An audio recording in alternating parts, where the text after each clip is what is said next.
My name is Rhapsody and welcome back to SpellRogue. We're going in with a Czar and we're going in with their second loadout as well.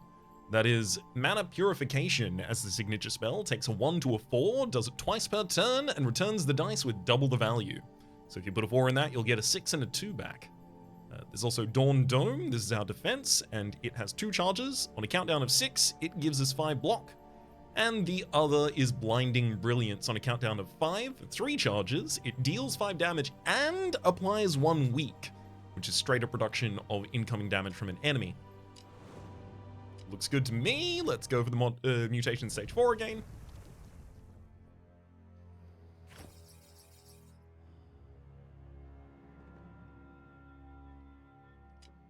Alright.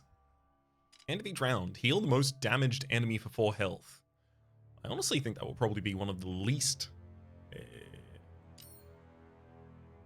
punishing here. Fragile, start with 30% less max health. Enemies debuffing spells hit 1 additional spell with Jinx. I only need 4 more, so I could go for that, or I could go for deprived -2 potion slots. You know what? Let's go with -2 potion slots.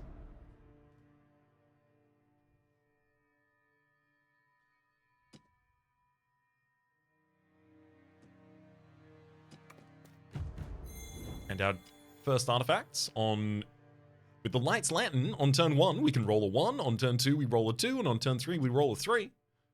Or we have the Emberstone Ring, on turn 1, we roll 3 1s. I do like that.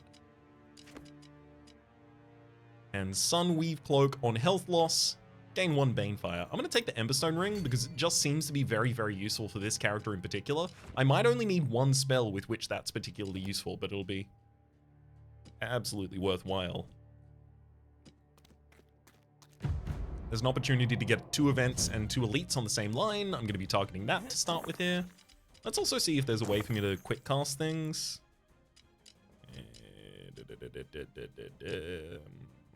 Target lock. Hold control key and left click an enemy to lock onto an enemy.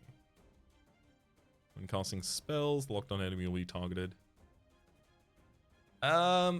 That's not what I was looking for. I was looking for something like, I don't know. I was gonna say I was looking for something like the ability to input die with like, oh, I was about to say with like 1. Also, if I hover over a die and then I put a number in, it'll put it into the respective position. So here, if I hit 2, okay, cool. With target lock, that actually would make things a lot quicker. So you know what? Yeah, let's turn target lock on. So that's with the control key and kick. Cool. Now I'm target locked that. And then 2 brilliance both times. And 2 roll of that again. They'll gain 4 health at the end of the round as well as grow, so they get 2 power. But with any luck, we should easily be able to finish them off here. Yep. 2, 2, 2, and 2. Enemy down. Phoenix Blast. Ooh! Phoenix Blast. For 8 cooldown, deal 12 damage. If weak on target, which it will be, because our Blinding Brilliance already has the ability to apply weak, roll 1 dice. Let's take it. And there is a join between this battle and the Unguarded Shard, so I will still have the ability to pull over to the right after that, which will get me an event, elite, before the Sanctuary and the final boss.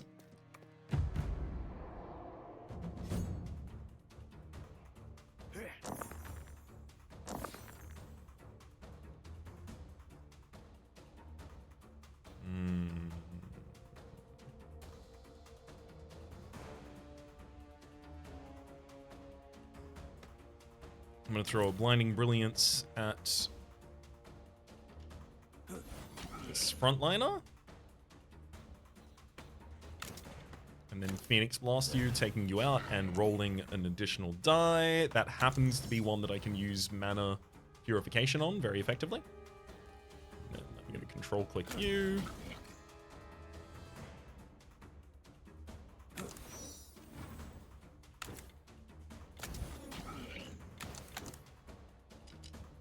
I'm trying to find a faster way of actually manipulating the individual elements of the game itself.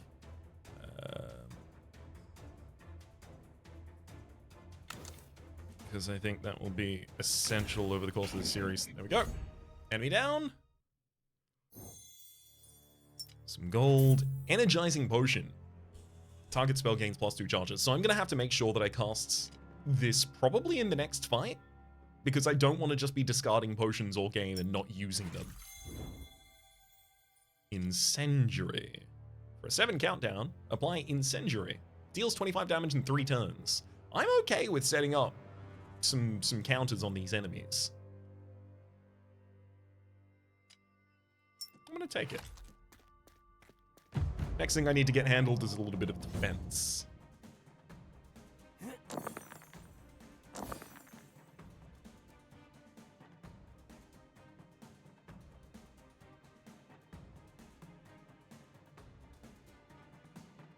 Okay, let's turn 2 3s into 2 6s.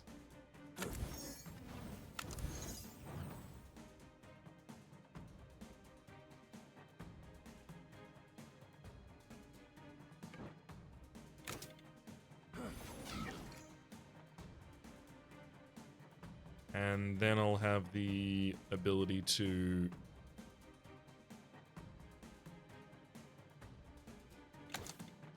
Phoenix Blast, which will roll an additional die.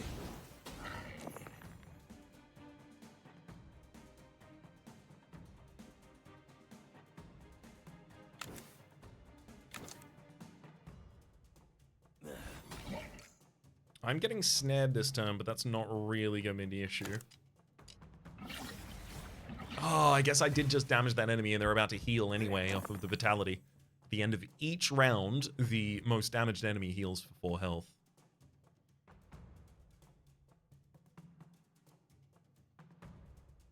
Let's focus on the Corrupt Defender in the front line first.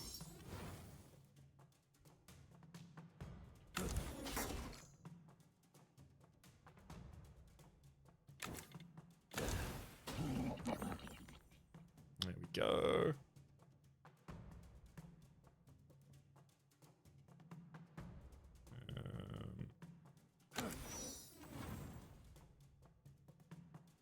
I can snare you, I can, well, snare you. You can snare me, but should be able to set up an easy kill on you next turn. There we go. Pretty much any of this will work. Let's make Phoenix Blast do it for us.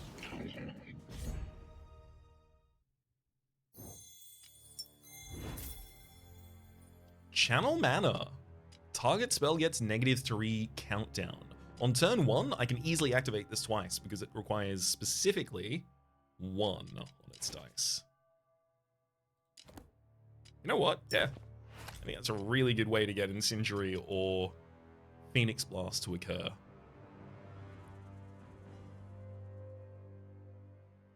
I think out of the 2 of those, I'm looking for Phoenix Blast more commonly right now.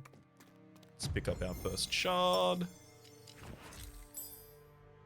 It could either decrease by a much larger amount.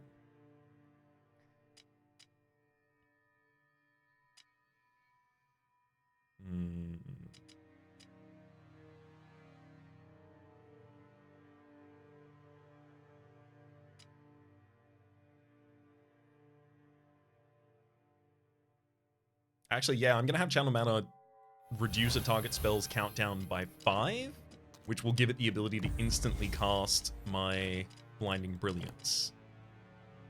Flowing mana, reroll all, no thank you. 20 gold, and I can gain Tendrils, which deals 2 damage and applies 2 Rupture to 2 targets.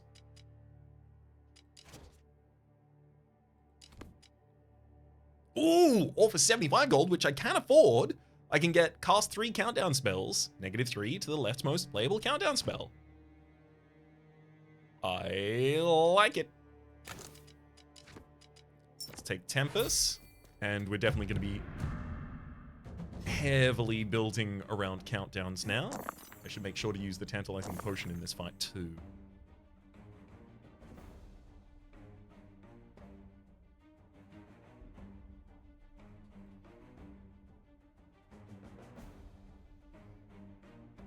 Okay, so I can channel mana on Blinding Brilliance.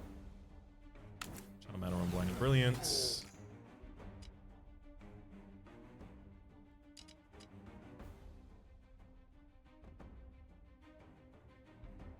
I'm going to give Channel Mana 2 more charges because I have ones to go in them this turn.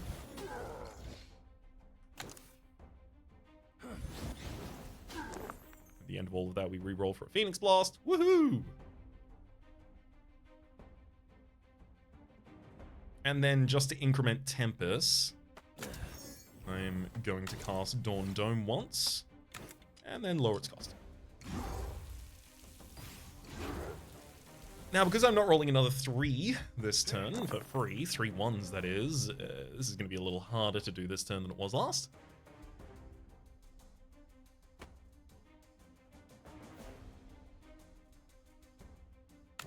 Alas, that'll be okay.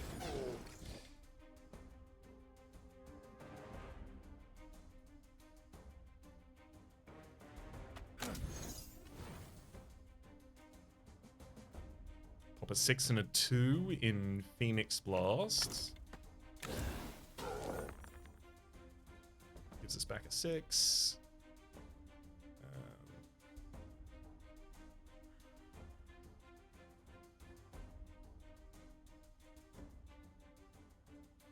What are the odds that I'm killing the Carrion Abomination next turn if I don't attack again this turn? I think the odds are extremely low. So I'm going to attack one more time this turn. Enemy has 19 HP after the 4 more HP it gets from Vitality.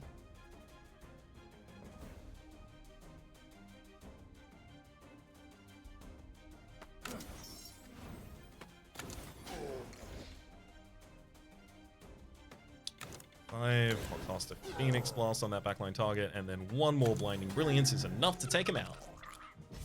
I lose 14 HP, but I manage to succeed the fight. Phoenix Pearls, roll 4 ones. That's very useful for our deck. Superheat. Deal 5 damage, increase by 3 for each weak on the target. And I do like that. I just don't put a large amount of weak on targets right now, but I will need a better source of weak eventually.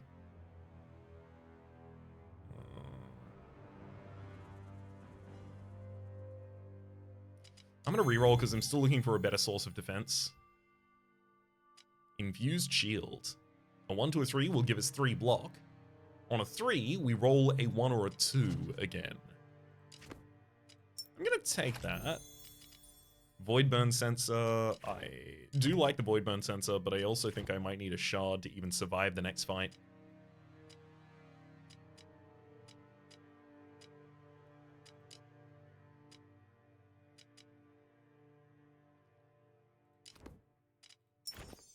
Yeah, I'm going to take the shard, I'm going to unlock a new slot, and I'm going to throw the infused shield in it.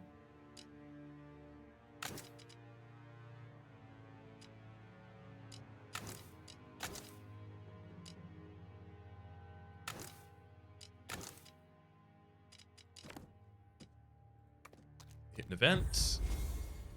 Disenchant a spell for a Gilded Dowsing Rod or lose 5 max health. I'm going to lose the 5 max health because I've already lost the current health for that, so it feels easier to do.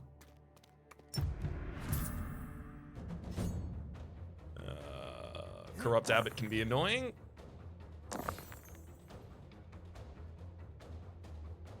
Let's see what I can get done here.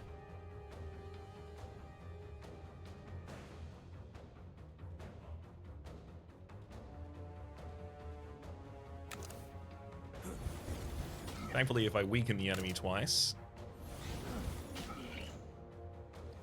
they literally can't damage me anymore.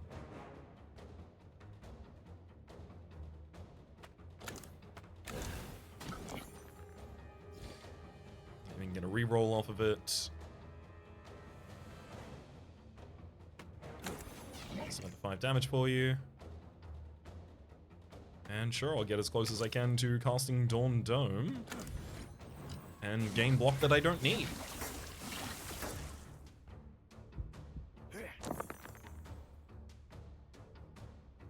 Hey, feel free to infect the Channel Mana card here that I can't play anyway. More than welcome to. I'm going to use a Infused Shield. I'm going to put a 3 in it, so it'll roll me a lower die as well.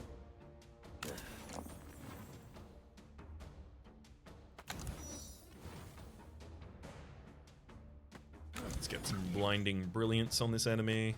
Slow him down a beat.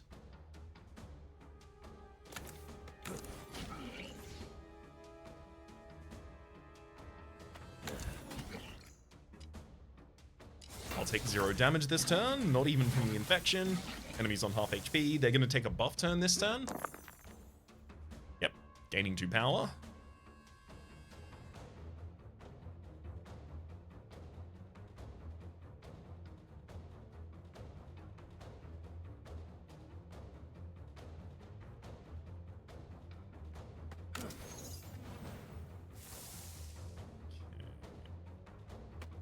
Hit the enemy with Blinding Brilliance so that I can follow up with the Phoenix Blast.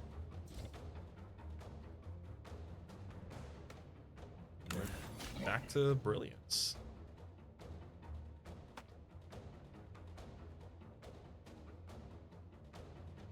Realistically, I should use Dawn Dome because it will actually prevent me from taking damage this turn to my own infection.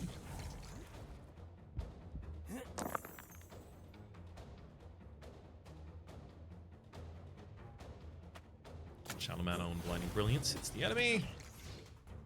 Right, they get their 10 block after that, so this might actually be a little harder than I thought.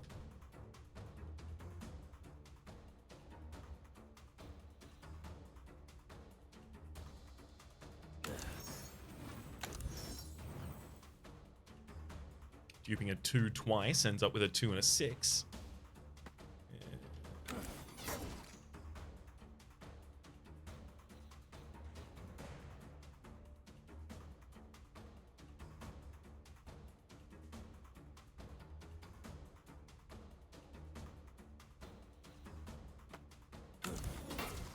If I weaken the enemy again and then hit Dawn Dome, I can do this safely without risking any additional HP.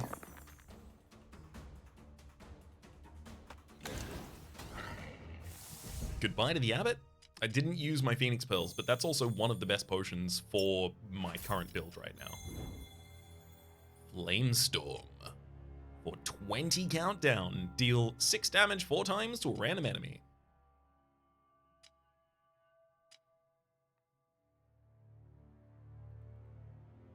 Interesting. I'm gonna take it, but I don't know what I'm gonna do with it just yet. Because it also has 2 upgrades. On health loss, -2 countdown for Flamestorm, so if I have a health loss build, I can work with that. Or on destroy. I don't destroy die typically. But if I find something that destroys die for a really good value, then this seems like a perfect pair for it. On a 4 rolled, -2 countdown to a random spell. Yeah, I'm a countdown build. I'll take that.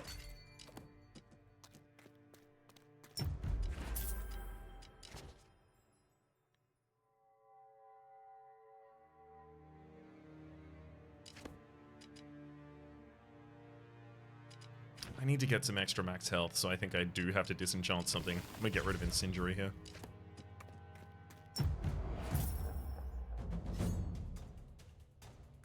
We're up against the heart of the forest, so I do have to deal with the roots of the forest as well.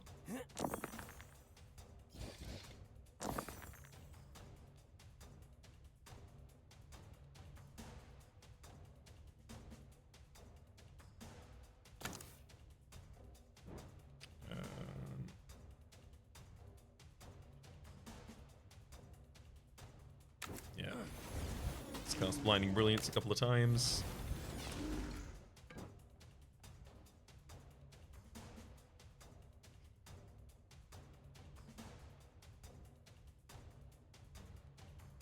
Be able to put a Phoenix Blast out after this as well. that will actually officially stun the Heart of the Forest while re-rolling for us. I am probably going to try and ignore the Roots of the Forest in this fight as well.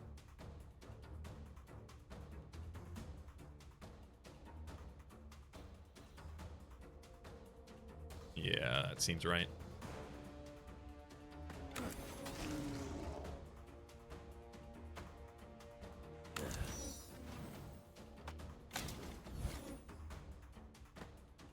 Then get Dawn Dome as close to possible as triggering, as well as have Tempest as close as possible to triggering.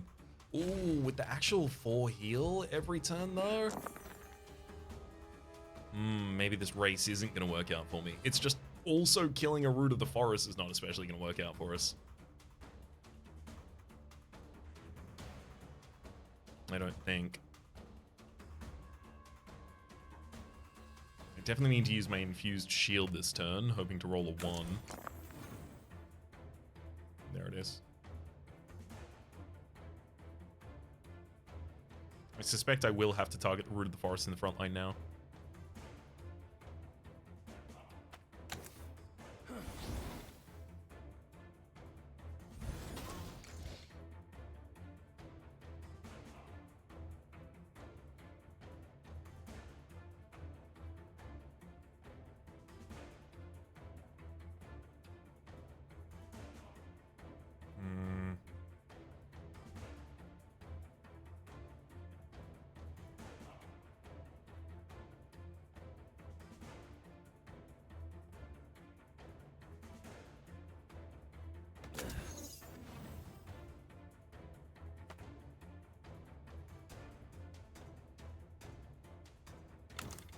Actually, that didn't matter. I shouldn't have done that. Oops. Wasted one of my opportunities there to double.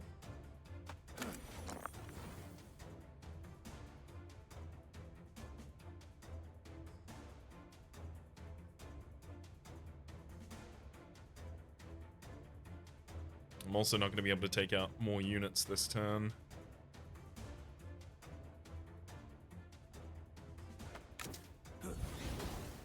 Fine, I will defend and just increment Tempest. Unfortunately, that means I will be taking some damage here. I've also not managed to work Delicate down at all, and now both the units that I've been attacking are defended.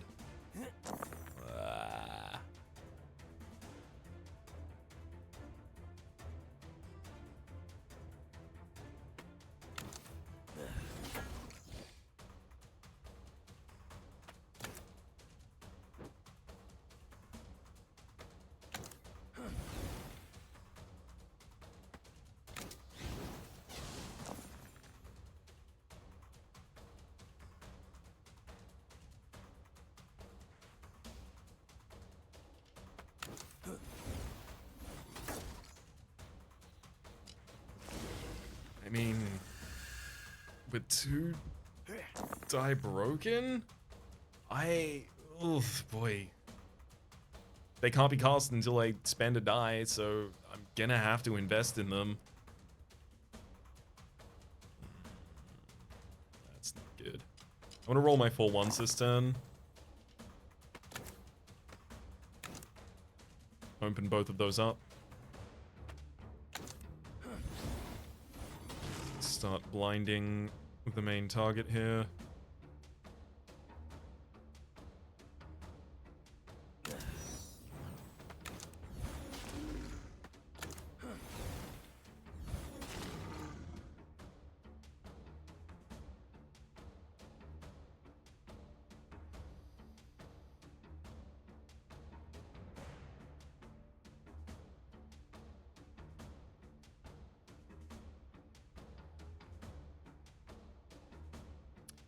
Yeah, the healing turn over turn over turn actually is really, really bad if I don't have a scaling plan.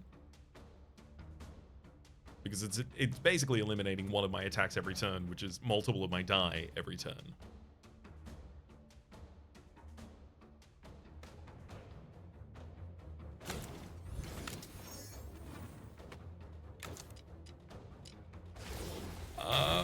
Not really seeing the way out of this other than the grave. Looks like Mutation 4 is going to be holding me for a little bit of time here. Okay. Willing to meet you there.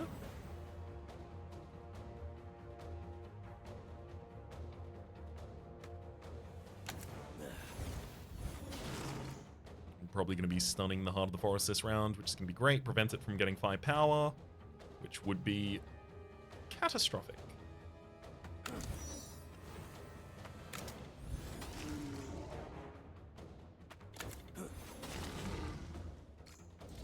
Phoenix Blast comes out from the Tempest roll. I've got a 3 here, even if I want it. Why not? Hey, I do get the 1. Woohoo!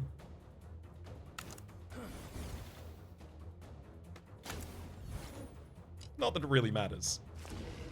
I want to increment Tempest more than I want to keep Dawn Dome ready to be used.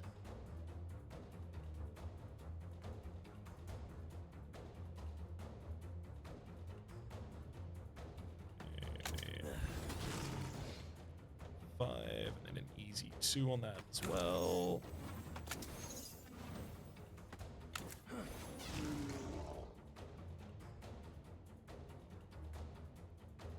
Let's throw another big weaken at you, and then I'm thinking Dawn Dome to finish this one off.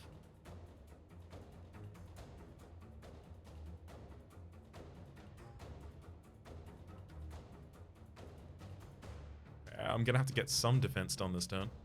And also to lower the cost of Phoenix Blast for the next turn. Down to 5, courtesy again of that Tempest. Tempest is incredible for this build. I mean, hell, if they're going to decide never to attack me, yeah, I might actually manage to get through this. I might get out of this one alive that way.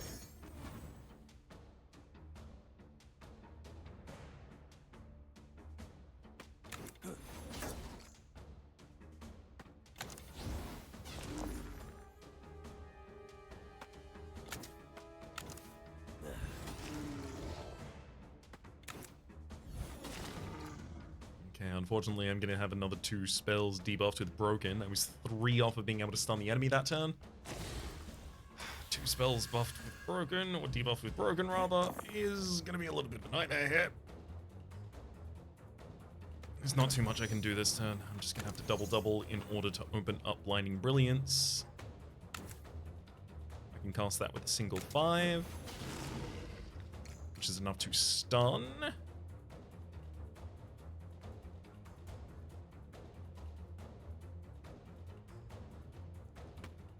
Then I'll use a Phoenix Blast against the enemy for a full reroll. And in fact, that's just enough to hit another Blinding Brilliance for the full lethal. Woohoo! Back to 29 health out of 38. Heatwave on turn 1, roll 2 Ethers, 1 to 2. So Ethers will just persist, and each turn reduce the cost of a countdown spell by X. Also Balanced Mana Pearl and Leyline Focus. Balanced Mana Pearl is on turns 2, 4, and 6, etc. Roll a even value die on every even value turn, and then Leyline Focus. Roll an extra die per turn, but all enemies get 1 power. I'm going to take the Aetherweave because I am doing countdown.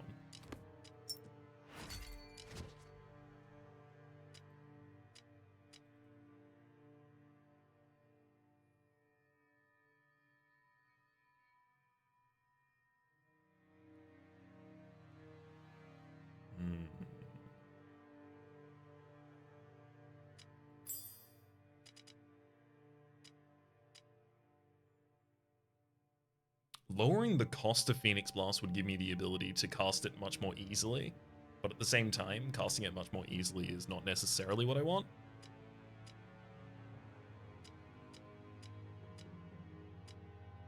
Extra shield from the infused shield does seem okay as well, but I'm going to take the additional slot, put the Flamestorm in that, keep moving forward. If I can use 2 more potions before I die, I mean, before the next run, I mean, before I win, there we go. At least I will gain a new ritual.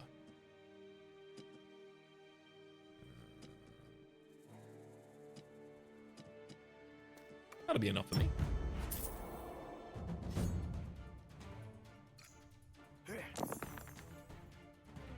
I don't want to be greedy. Ooh, highest value ethers I can roll. Hell yeah. I should definitely target the weak on the Imp Warrior, who is attacking twice this turn.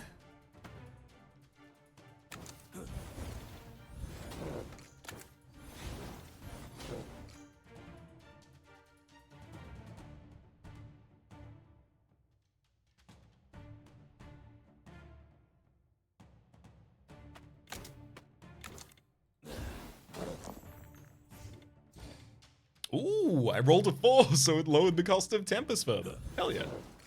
Sorry, of Blinding Brilliance further, rather. Okay, now the cool thing about Mana Purification here is I believe I can just double both of my Ether, which is what I intend to do.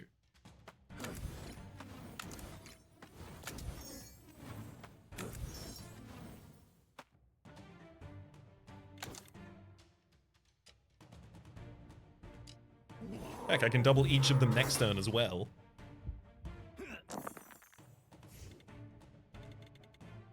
Ooh, Flamestorm. Significantly lower countdown. Love to see that.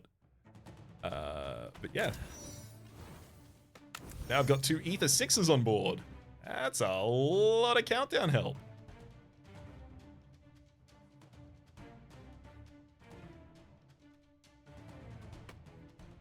Pop them with the Blinding Brilliance on the front line, because you are currently attacking this turn. How dare you?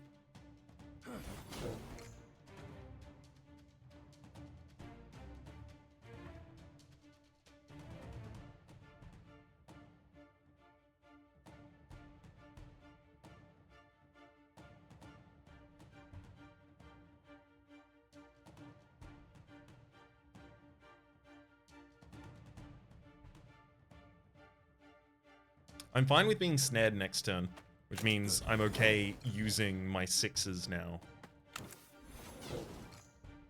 Because with both of those expended, I can throw out a Phoenix Blast, taking out the frontline target, leaving just the Imp Warrior. And in fact, I can kill after that just by popping off the Flamestorm finally. Beauty.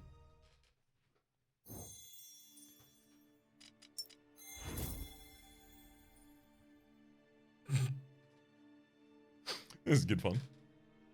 Luminance and Meteor and Chaos Bolts. We'll ignore Chaos Bolts at this point because it's just countdown 6, 2 times a turn. You can deal 2 damage to a random enemy 3 times. But what about Meteor?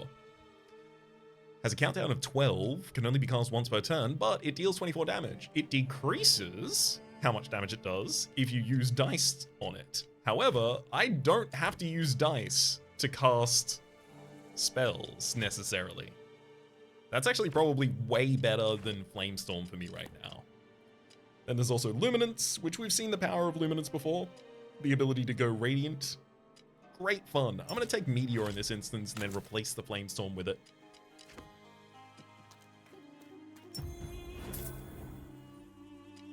Enchant 2 random dice with Manifold. Dice with Manifold count for twice as much when they are put into an X value or a countdown value. That'd just give me the ability to cast Phoenix Blast a little bit more easily, realistically. Target loses 20 health though. That seems like it might be a really, really good opportunity for me to just knock an enemy that otherwise is really, really annoying. 9 damage coming in this turn.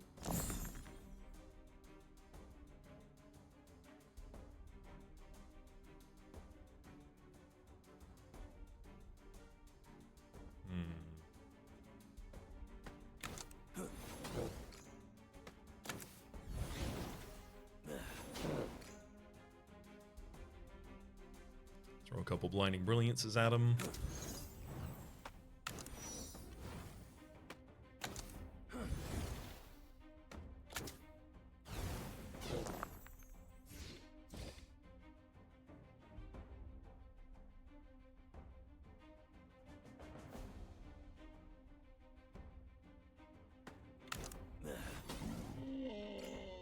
Transfers all of its power to a random enemy when it dies, but there's no power on it. And I keep these 2 Ethers, which I made sure to double. for the sake of decreasing the cost of things for us. I can also just make a target lose 20 health right now. You best believe I'm gonna do that too.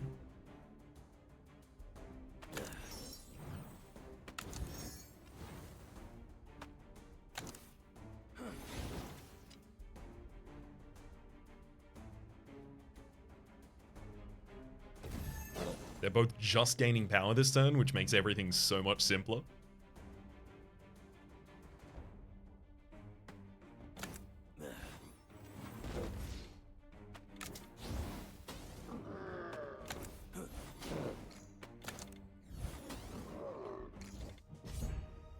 Unfortunately, I don't get to leave my Tempest on a good count for the start of the next fight, but I do get a flowing mana, reroll all dice. Furnace. 6 on countdown. Other spells get -1 countdown for each dice spent in Furnace. So I try and generate a bunch of ones, put them all in Furnace, and then pop off all of my abilities at the same time. The thing is, all of my abilities at the same time is still not incredible. I'm going to take Furnace. Admittedly, I'm still going to... Well, actually, it's up against Suspension. Apply 4 weak and gain 4 block. I could replace Dawn Dome with Suspension.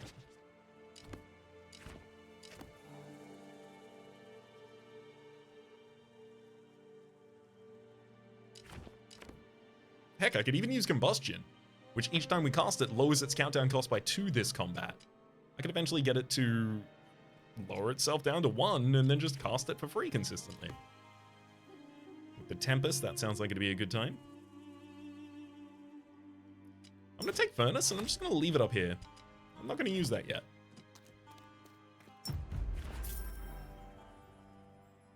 Just going to take the 10 health and move on. Rather than sacrifice anything right now, I don't feel particularly bold.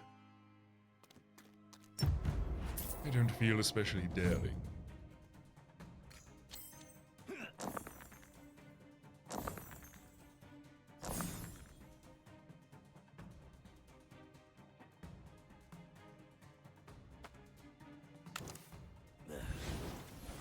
Let's get some brilliance on the Imp Warrior with the multiple attacks here.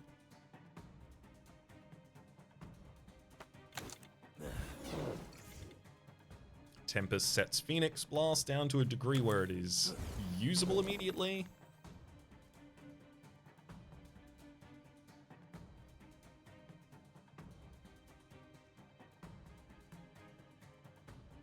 I'm going to double up on Infused Shield for full safety, and then Mana Purify and Ether twice. And sure, I'll even preload part of a Dawn Dome. Oh, the backliner is also attacking. I thought they were gaining power for some reason.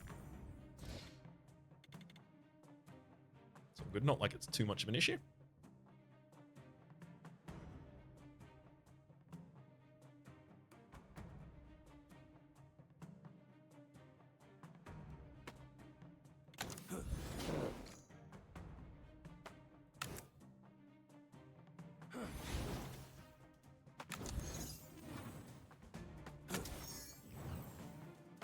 Let's use a Phoenix Blast on this front liner.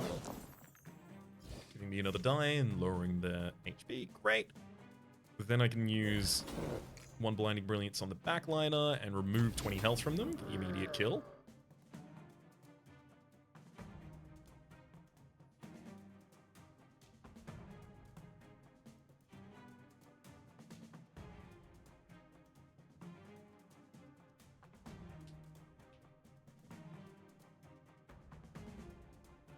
Single Dawn Dome, I can actually protect myself already. And I'm gonna prepay for part of the Meteor.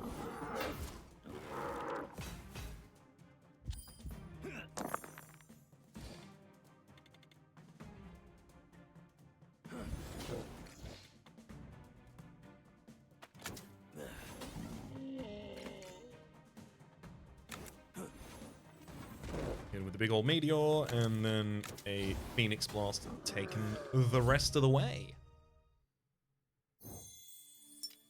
Some gold and some spells. Fireball. Deal 6 damage to all enemies. Increase by 2 for each dice spent. Increase by 4 for each dice spent on Roaring Embers. And there's also Phlogiston. Gain 3 Banefire. Deal 3 damage to the front opponent at the end of the turn, and then reduce your Banefire by 1. I'm going to take a reroll here. None of those seem like they would really help me that much. Incandescence, gain 4 Radiant for 9 countdown. I would only have to trigger that twice in order to go Radiant, which rolls me 3 additional die and adds 1 charge to all spells. I'm going to take Incandescence because I think it will be sick.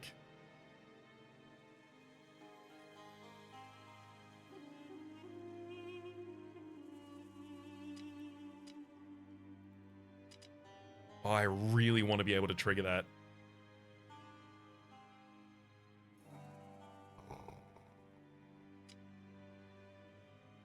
Oh, I think it'll make so many things so much easier as well. I'm gonna replace Dawn Dome with that right now. Oh, I'm about to go into an elite battle. Okay, fine.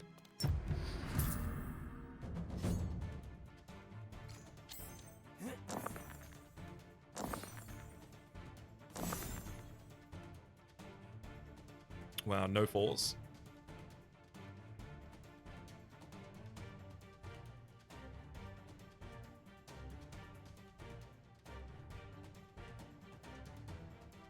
I don't want to be in this fight long enough for Incandescence to really matter. But I kind of have to be. Thank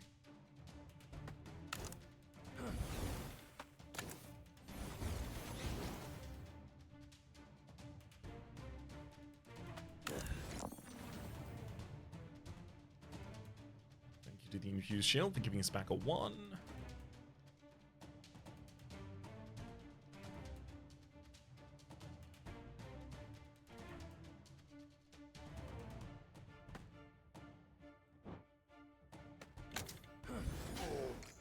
I'm going to use my Flowing Mana to reroll all of my 1s here, including my Ether die.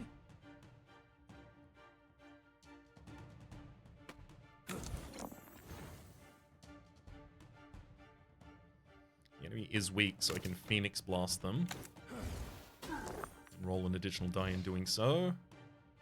Making Blinding Brilliance a little cheaper.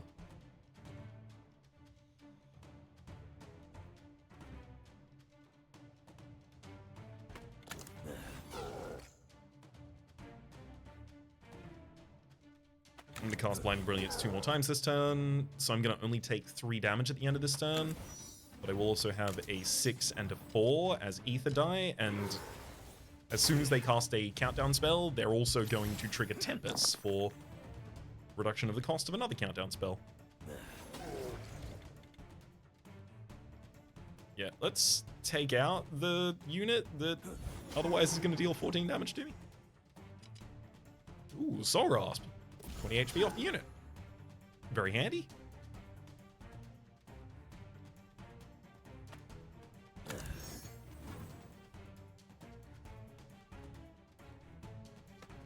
Let's roll an Infused Shield. I would level 1. 1 is great because it uses Channel Mana.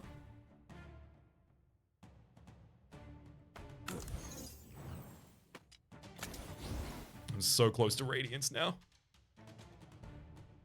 I can taste it.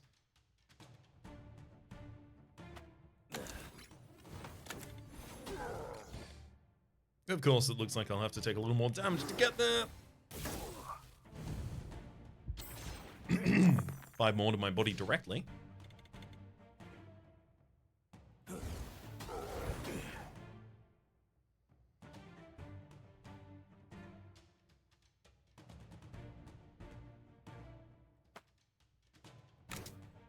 This'll do it. Big old Incandescence.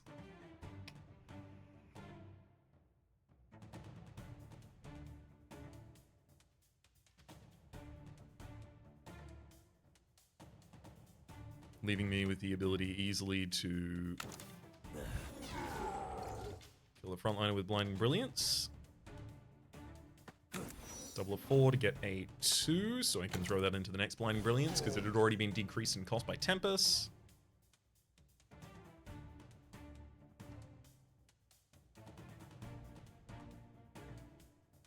Likely looking to do the same thing again.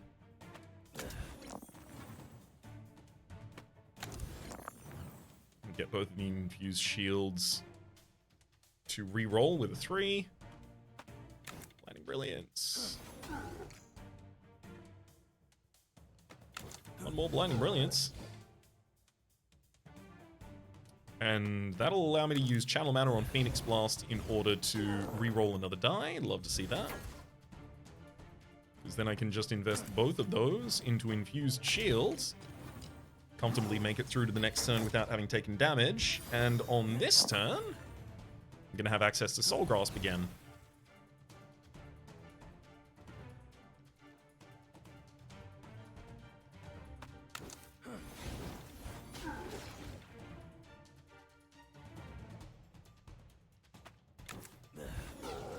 Okay, I should just be able to put my foot on the pedal now.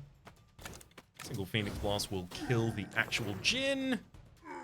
And your illusions don't survive you. Split Potion for splitting a dice in 2.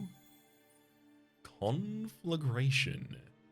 Deal 2 damage 2 times for a 2. Twice a turn. But all spells gain +1 counterdown. I don't really want my spells to gain additional counterdown, thanks.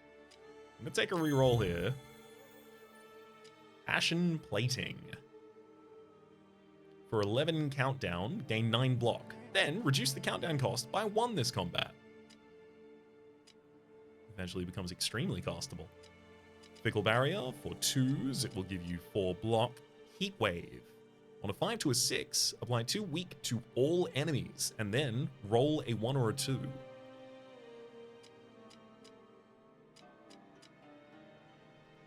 Honestly, I do want to replace Blinding Brilliance.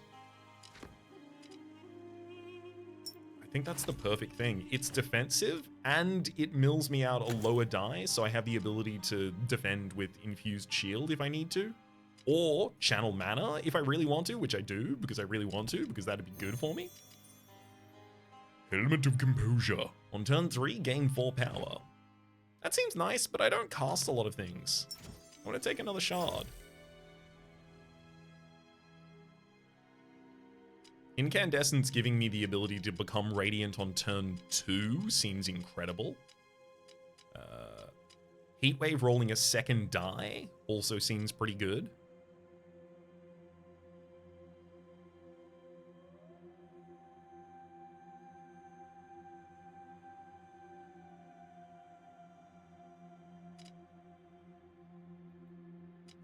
I'm going to take Radiance on turn 2. I think that will most likely help me take out an elite. Decay Fairy and a Warlock against us. Split a target in 2, I've got to remember I have.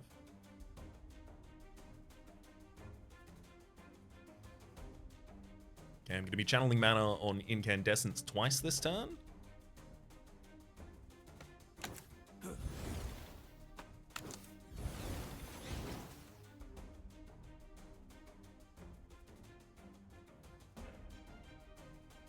I'm also going to Heatwave the enemy. And I want to do that again.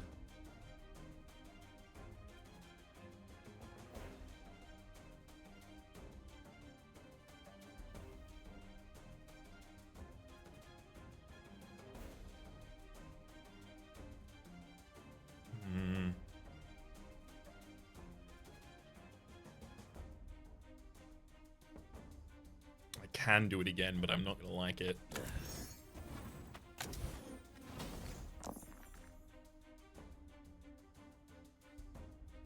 There you go, that's what I get for it. Incoming damage of 12. I can avoid that at least.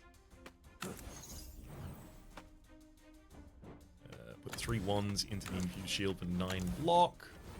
So I'm going to be taking 1 total damage this turn.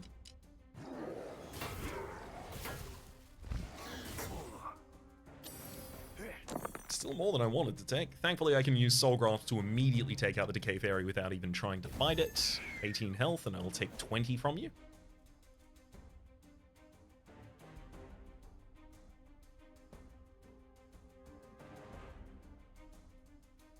I should set up as much as I can this turn.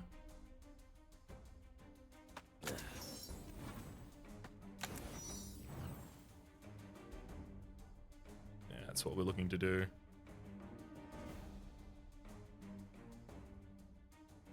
I almost wonder if I should pre-set up Incandescence for next turn.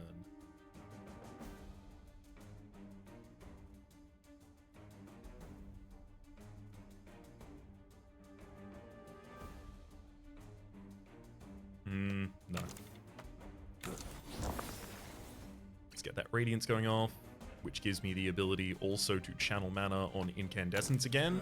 So it's only the first turn that I can't cast Incandescence twice. Every other turn, I can cast this twice pretty easily, which will guarantee that I will become Radiant.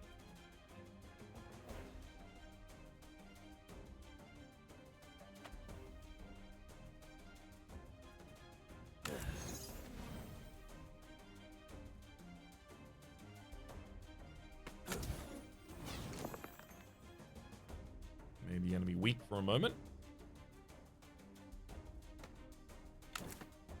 Which gives me the ability to use Phoenix Blast, not just for damage, also for a useful reroll. I'm going to cast Incandescence again, so that I can become Radiant next turn one more time. And yeah, I can use Phoenix Blast again this turn as well. Another reroll, thank you. Hey, I was about to say, if I roll a 4, I'd happily use that in Meteor. I rolled a 4. I'll use that in Meteor, do 22 damage to the enemy.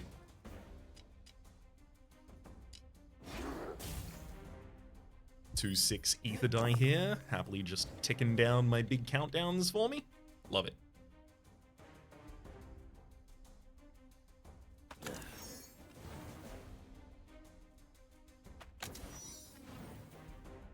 I've got a 6 and a 4 to trigger Incandescence, re-rolling 3 additional die for us.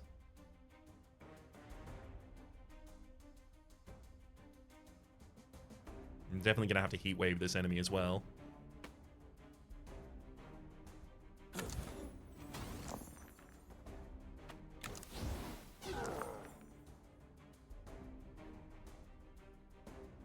Why must I re-roll the lowest available values at all times?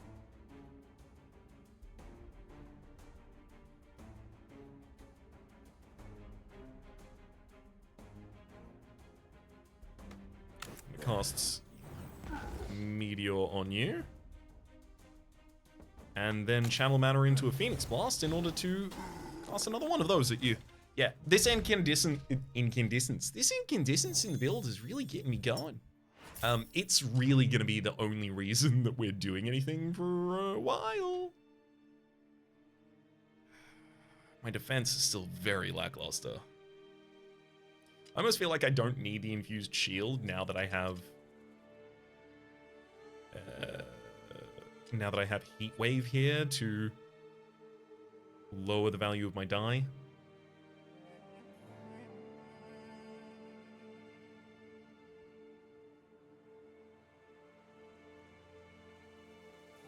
That said, it's a really good way to get some value out of my ones, which otherwise, you know, especially if I've used my channel mana already that turn, don't have much value. Falling Fire. Deal 14 damage and 5 damage to adjacent enemies. There's Glowing Visage and Inner Rage 2. I'm going to take the reroll here. Convalescence, Sap Life Force. So Convalescence, heal 4 health, unrestorable, but you can cast it 3 times in a fight. Sap Life Force, 8 countdown, 2 times in a fight. Deal 6 damage, gain health equal to the unlocked damage dealt.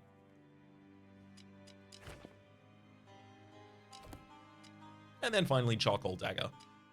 I'm gonna take a copy of Convalescence just in case I really want to heal in a battle, but I'm going into an elite fight, so I don't suspect I'm gonna have the opportunity or time or ability, really, to do that. If I am gonna die in this fight, though, just in case that happens, I should make sure to use the split potion. Worth keeping that in mind, you see, as that will be the final potion I need. Time for those channel manas to go off. Perfect.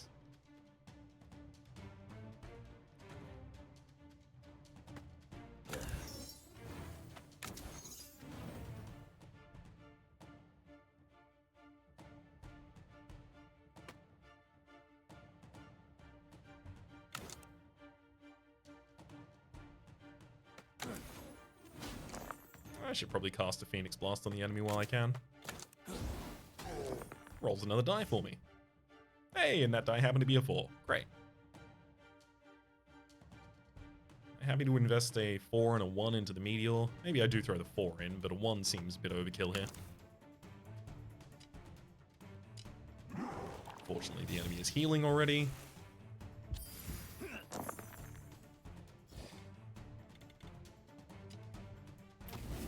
Oh, Incandescence is so castable right now.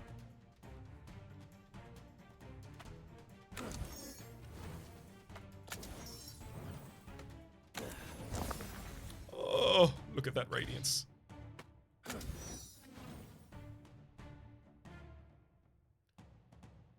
It's finally time to start Heatwaving. I can channel mana into Phoenix Blast. Rerolling an additional die. Ooh, man, that Meteor is getting good cost.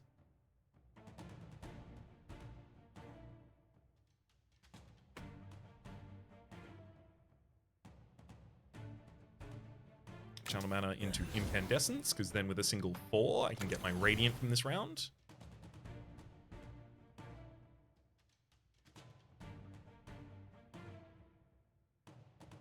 Speaking of single 4s, let's put 2 4s into a Phoenix, hitting the enemy, getting a reroll, and also triggering Meteor with Tempest. Incoming damage this turn is 12. I've already given out all the weakness that I can really afford to.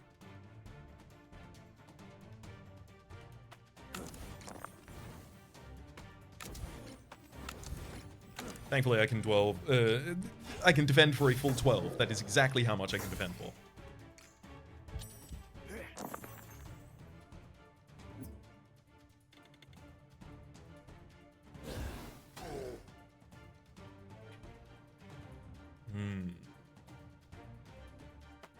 Double channel mana on Incandescence gets us a big turn. I do want to just Heatwave twice here.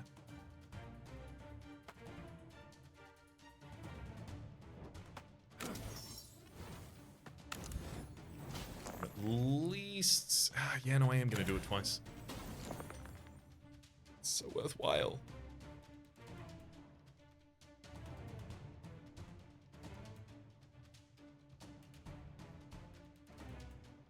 I'm going to channel some mana into Phoenix Blast for the attack and reroll. Great. Trying to generate as many die here as possible.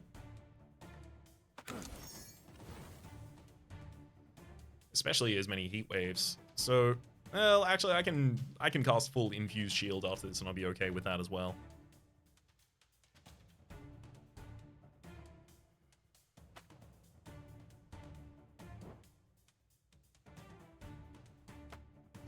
Double a 2, I put a 2, 1, 2, 2. There we go, I'm defending for 12. The incoming damage is significantly less than that already. And Incandescence goes off. Meaning I have 5 Radiant, so I can easily go Radiant again this turn. Ooh. Meteor triggers immediately at the start of the turn, courtesy of the Ethers and Tempest.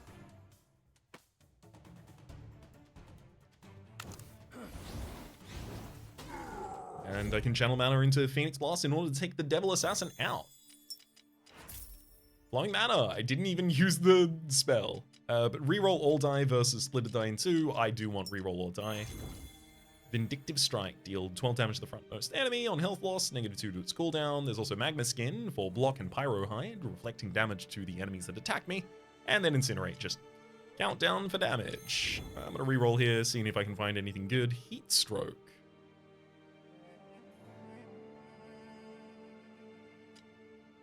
Double weak on a target. I can see that being useful. I'm going to remove Dawn... No, I'm going to remove Blinding Brilliance.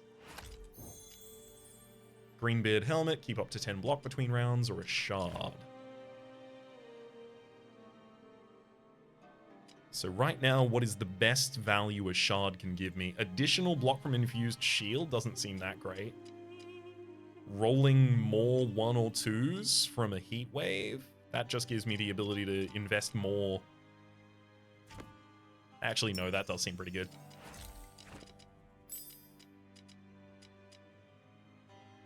Heatwave rolling an additional die for us is also the ability to use channel mana much more consistently.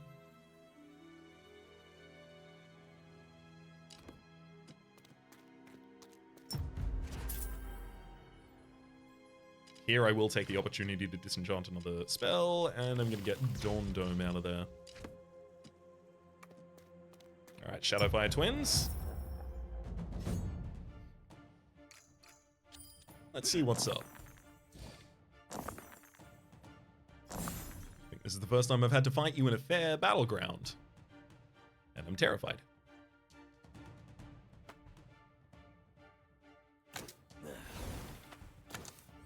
Definitely going to need Incandescence going off consistently on my side. That appears extremely clear to me.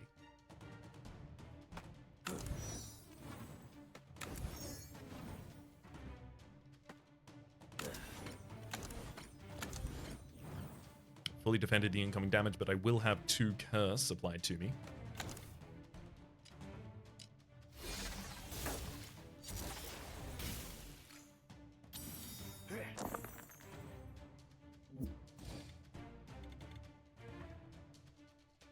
Hey, Incandescence is very castable right now.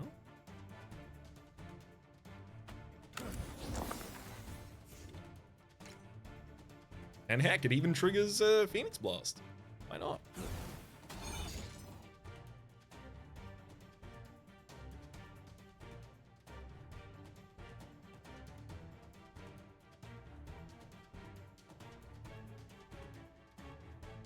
If I can avoid their damage, I want them to be in the damage state.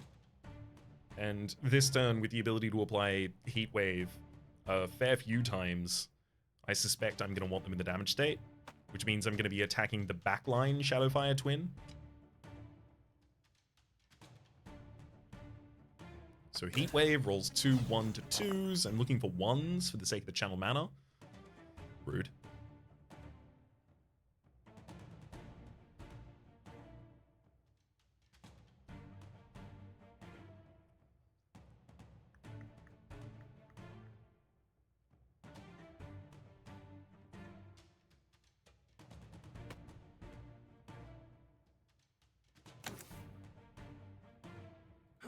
Let's trigger Phoenix Blast on the backliner.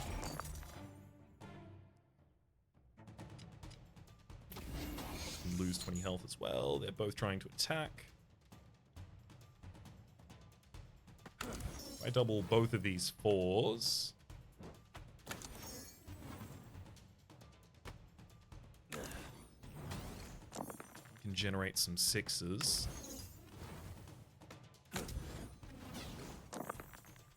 And use those 6s to debuff the hell out of the enemies. So with 6 weak on each of these enemies, both of them are in their damage state, but they're only trying to inflict a total of 4 damage to me. That makes it extremely easy for me to just focus on using my Incandescence, which actually, I could pay for the rest of Incandescence myself right now. I'm gonna lower the cost of Meteor for the sake of damage.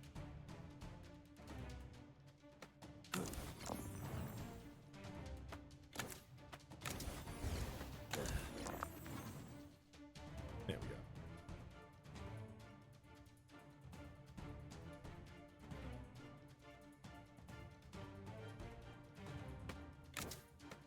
I'm actually going to overinvest in Meteor right now. Because I don't need it to do full damage. I just need it to go.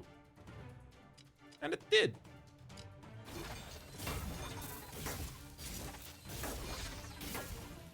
As long as I can prevent them from dealing damage to me, I will keep them in their damage state. Okay, so the frontliner is trying to gain some power this turn. I'd prefer if they didn't do that, actually. Just a wild thing that I'm into.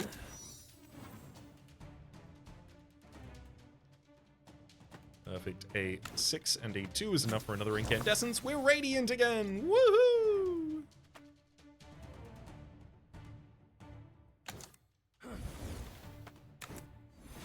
And we're even preparing another Radiance for later.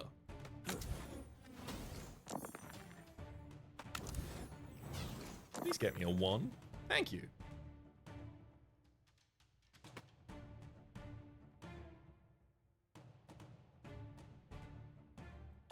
I'm not gonna let you gain power. That seems like it would be a way to make you annoying. Oh, never mind. You're trying to gain 2 power this turn anyway, and swap back to Brilliance. Rude. Fine. Well. Yes, I do have to deal with that then.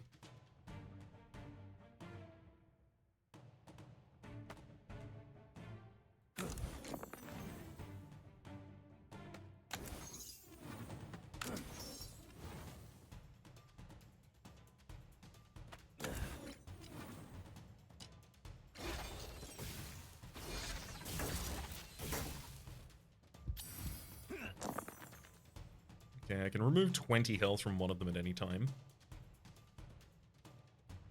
Can be useful to keep that in mind.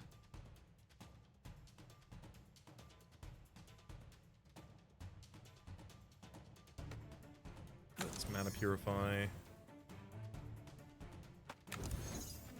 Twice, because now I have...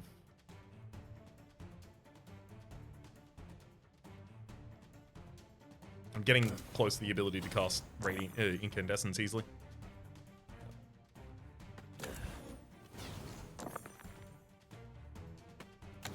Channel mana Incandescence, channel mana Incandescence, we go Radiant! Yet again! This is the backline enemy this turn, who's trying to gain power, who I'd prefer them not to, so... Oh, but it's either that or you give me 6 weak. I see. Well, let's swap you back to your other and see see if that works better for us now.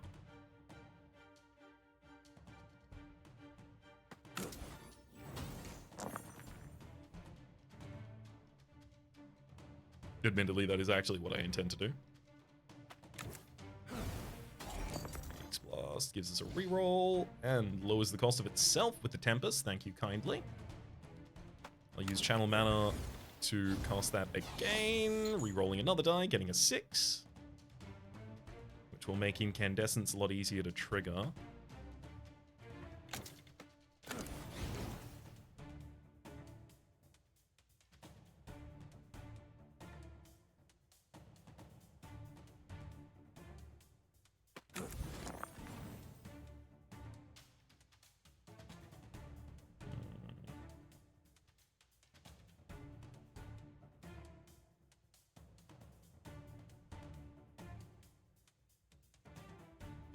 I almost feel like I actually do want to let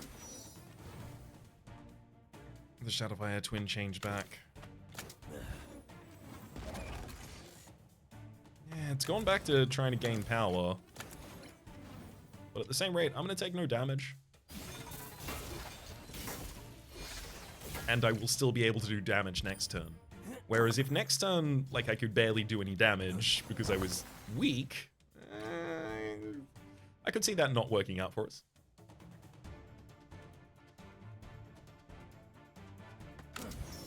Let's get another 6 through mana purification.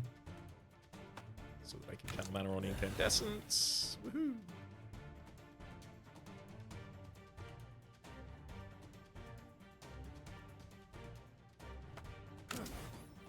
Let's also roll a Heatwave. I'm looking to roll 2 more Heatwaves this turn, ideally.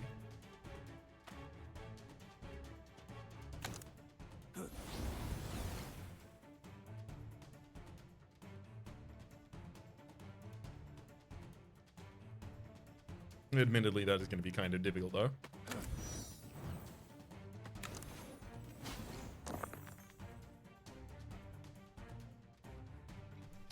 Unless I want to use my Ether Dice, which I don't.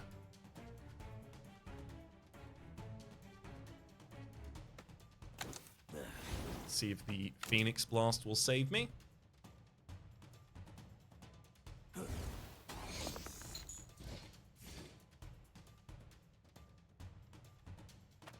And it does indeed. A 4 gives me the ability to duplicate and get a 6 for another Heatwave.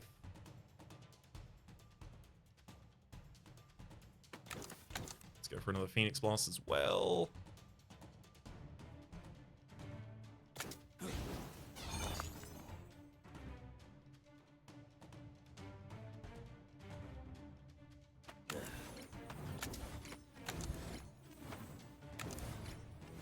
I'm fully defended against the incoming damage. I do have the ability to send a Meteor out pretty easily here as well, which I will do. 20 damage on that backline. I'll gain another Soul Grasp next turn. We're getting pretty close to the ability to take out one of the twins.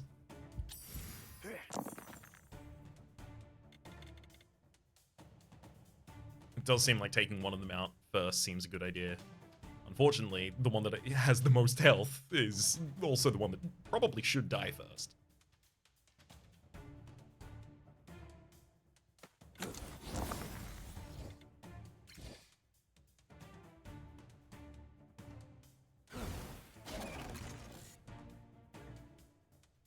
You're attempting to curse me.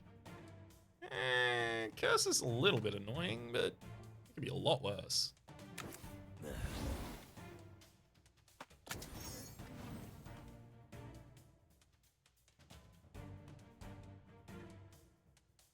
Throw a couple 5s into Heatwaves here, re-rolling lower 1s and 2s and things of that ilk for the sake of the channel mana.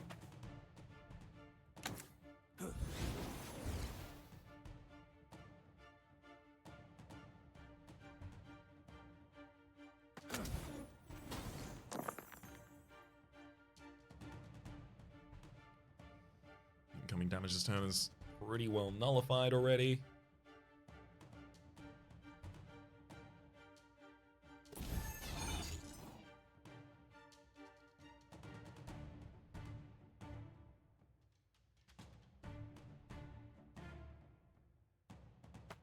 Let's channel mana into Meteor for a large hit. I'm probably going to target the front line.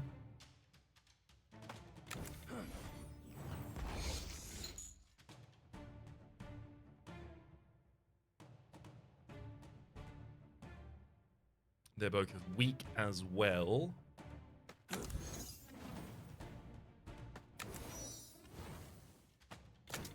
I can get another reroll with Phoenix Blast. And now we are just in 12 incoming damage. And I can defend for 12 with my Infused Shield.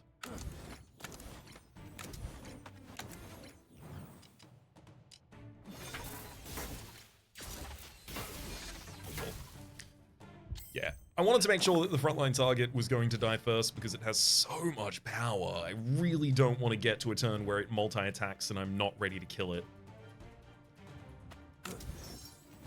Which, graciously, isn't going to happen anymore. Ooh, 2 1s. Channel mana into Incandescence twice, go Radiant.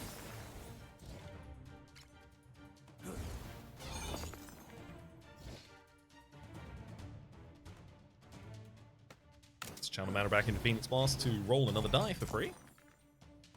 Okay, 24 damage. So if I cast Meteor without trying to cast Meteor.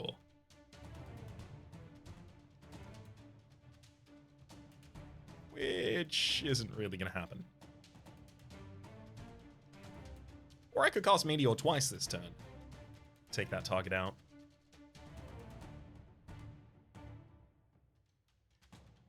I don't really like that either, to be honest.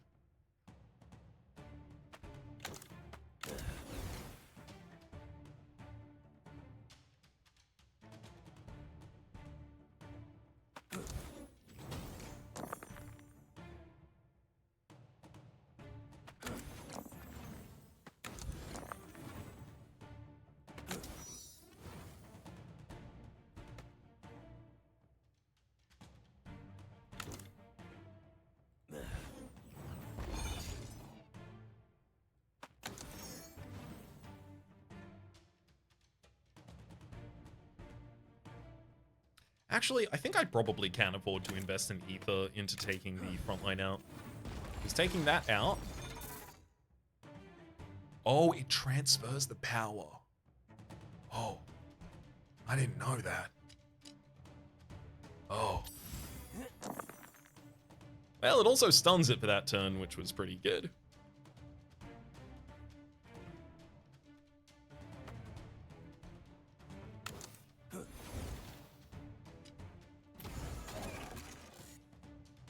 Oh, I see. The Shadowfire Twin is now trying to do damage. Bold. Bold of you.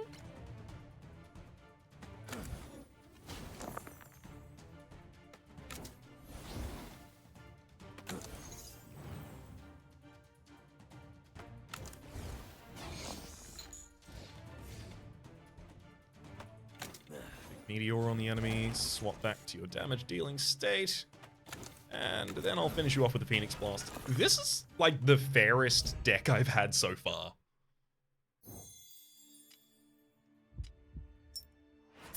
Back to full HP, some more money, as well as another shard. Roll one less dice per turn, but each turn gain 2 critical. Your next attack does double damage. There's also crooked die. Roll an extra die per turn, but 6s lose 1 value, and then finally the Staff of Splintering. The first 3 rolled is split into 3 1s. I don't want 3 1s. I want 3 1s on turn 1. Don't get me wrong. Emberstone, great there. First 3 rolled each turn, split into 3 1s. Kind of want to re-roll here. But 3 1s. Just consistent usage of Channel Mana is very good. I'm gonna take Staff of Splintering. I think it's actually probably really good for us. Phoenix Blast being lower to cost. No. Infused Shield, honestly, I think Infused Shield is probably much better if I give it extra block right now.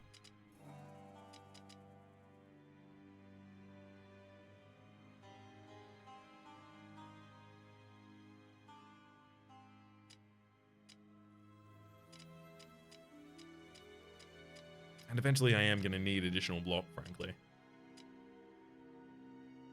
My damage doesn't scale at all. That's the real big problem. The scaling of my damage is that I can do more of it per turn via Incandescence, which is unsustainable. I believe is the word I'm looking for there. Unsustainable.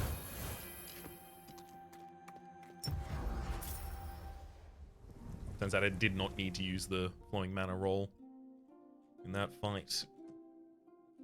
Definitely time to go for a shop early as possible, so a battle, a ritual, and then a shop will give me a lot of changes to my deck. Oh, that's so many ones. I don't need them. I don't need them. Well, as it turns out, actually, I can reroll all dice, so hang on.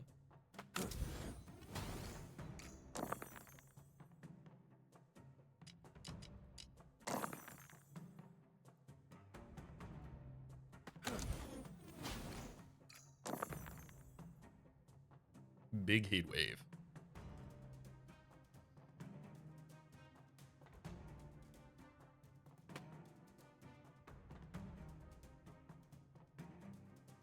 Let's channel some mana on Incandescence. I'm gonna need to get both of my ethers all the way up to 6, because that is a number that much more agrees with me. Let's gain 3 defense, because that's all I need this turn, and that gives me a 1 to put back into the channel mana. For the sake of a Phoenix Blast, to the face of the first target. I reroll into a 4, which is safe to just throw into an Incandescence by itself as well. And then I have 2 5s that I can easily invest into a Meteor to take a bunch more health off of one of these targets. Grand.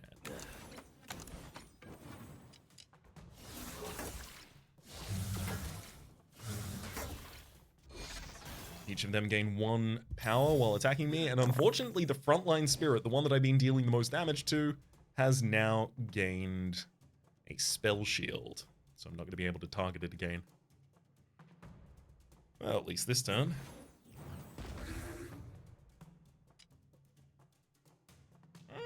I can target it with my ritual, though, just not with a spell. Interesting. Interesting. Just in case that target gets the spell mirror again, I'm going to set it up by soul grasping it now.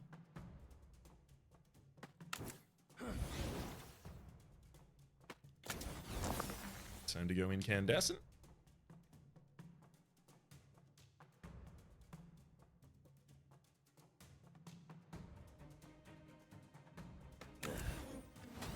We're definitely going to need some heat waves across these enemies as well. Channel mana into Incandescence twice, thank you. Mana purification is enough to get another heat wave out in the field. One more heat wave would actually be enough to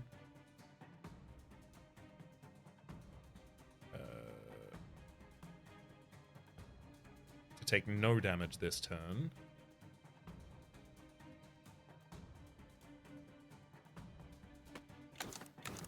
But let's use a Phoenix Blast first, just in case it rolls, hey, just enough to give us a heat wave.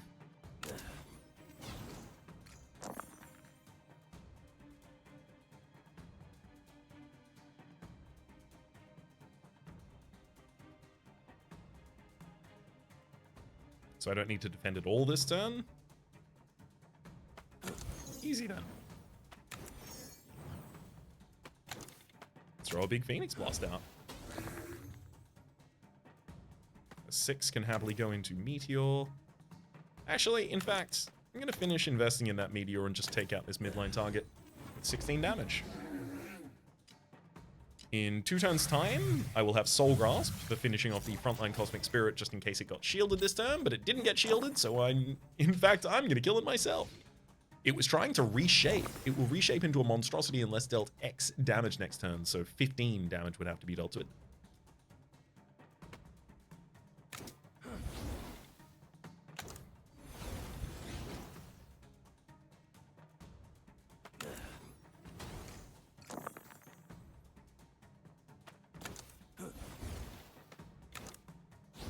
Phoenix Blast this frontline weak target. And again, re-rolling once more.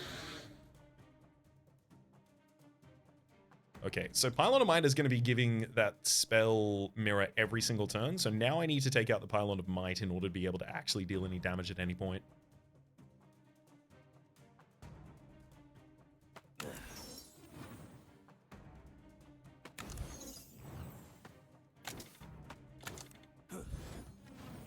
Start investing in a Meteor. Gain 20 block.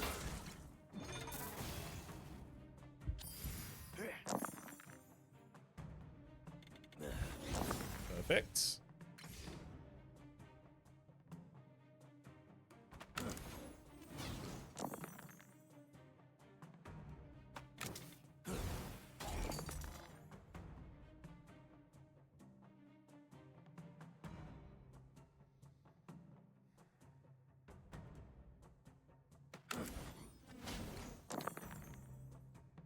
Perfect. I just wanted another 1, because with 2 1s in Channel Mana, I have the ability to make Meteor do 22 damage, which is exactly enough to kill the Pylon, giving me the ability to spend my 20 damage through the Spell Mirror against the Cosmic Spirit.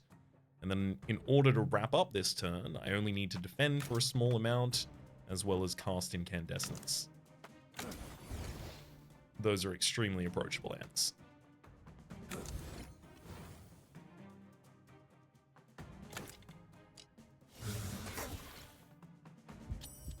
And that'll do it.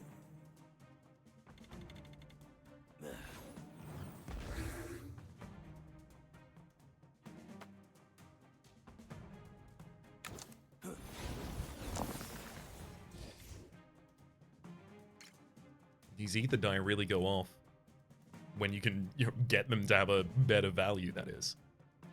Okay, I can Phoenix Blast the enemy easily. They are currently weak, so it just gives me more resources to do, and then I can do it again. Thank you, Tempest. In fact, I should make sure my last hit against this enemy is another countdown, so that Tempest is ready at the start of the next fight to trigger immediately. Golden Spell. Phlogiston, we've seen you earlier. Chaos Bolt similar. Cinder Swipe, a 1 to a 2. Deal X damage. If the target is attacking, you can re-roll the dice. I'm still gonna take a re-roll. And here I'll just accept an Ashen Plating. Move on to a ritual, and then the shop, where I might be able to actually find something to help me.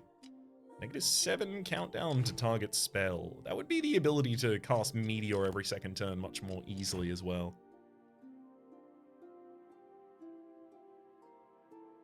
I honestly end most of my turns with excess dice and nothing that I can really do with them. So the idea of giving +3 value to all dice on 3-turn timer doesn't seem like it's useful to me. Gain a Vitality and roll a wound dice. A Vitality says on health loss, heal 1 health. And then the wound dice would damage you.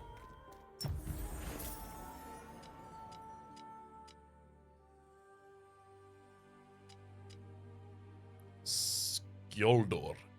On health loss, gain delayed block equal to your health loss. There's also the Dilapidated Crown. For each second time losing health, gain 1 power. And then finally the Wheel of Vigor. For each 3 spells cast in a single turn, gain 6 block. I'm going to be buying all of them, just because they could theoretically help me, but they're also really not that great. They don't seem like they will actually help me that much.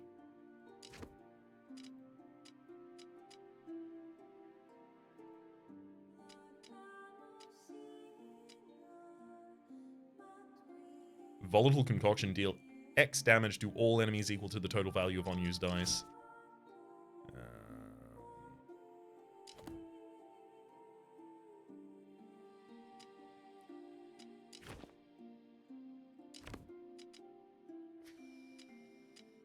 I'm going to take the Volatile Concoction because I think I'm going to need it to help get through a fight.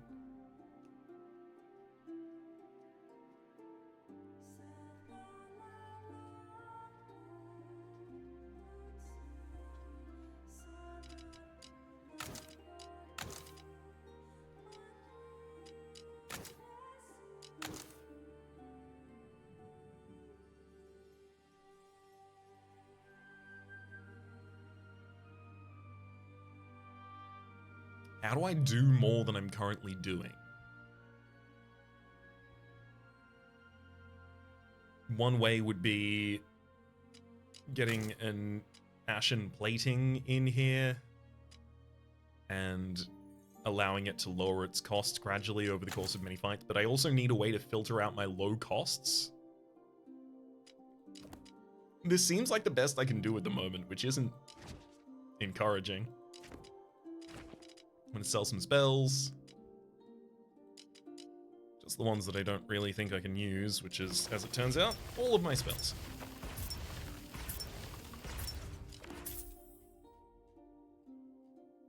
Maybe that event gives me an additional shop or a shard for some money. Who knows? Chaos Angel. You have a depleting presence. All spells only restore 1 charge each turn. Rude. I don't like that one. Well.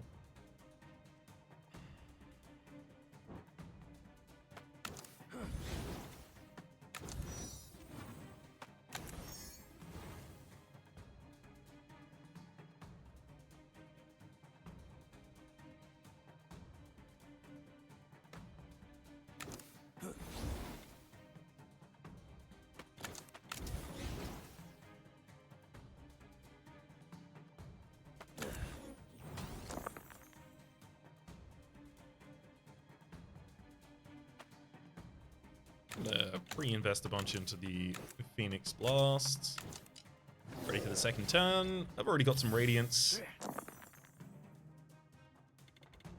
Yay.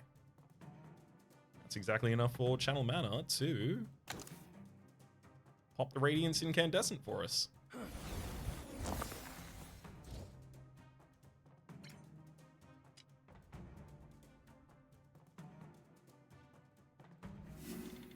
-7 its countdown, so it will occur after the next time I cast anything, frankly. So I'm going to use Channel Mana to cast Meteor on the enemy, which will then trigger Incandescence as well. I'm also going to Soul Grasp you for 20.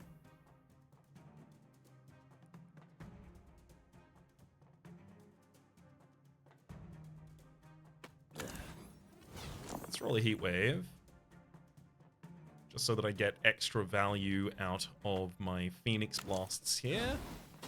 As you are weak, I will be getting some dieback.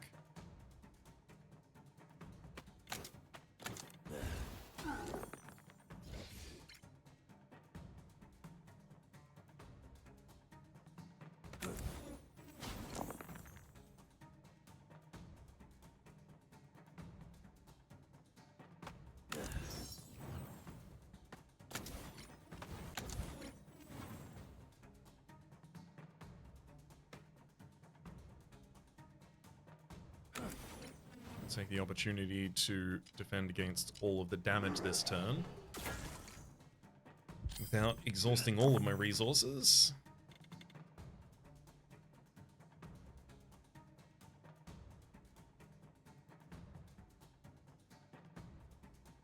I am going to have to roll a Heatwave, hoping for a 2 that was actually that I really wanted to see there.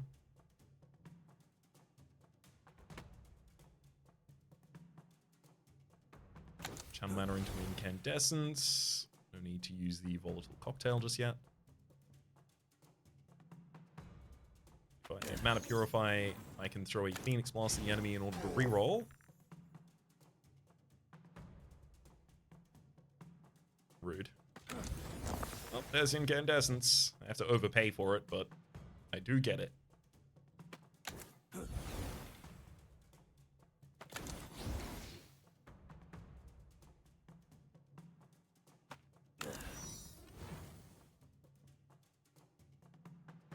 Do still want to Phoenix Blast the enemy again. 18 incoming damage, though.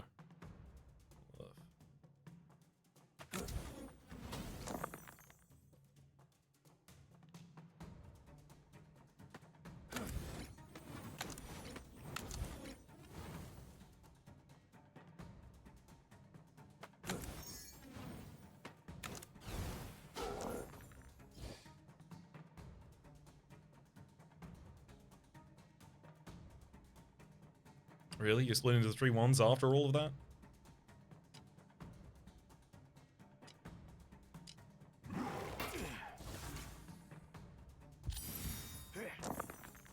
Okay, thankfully the enemy is not attacking this turn.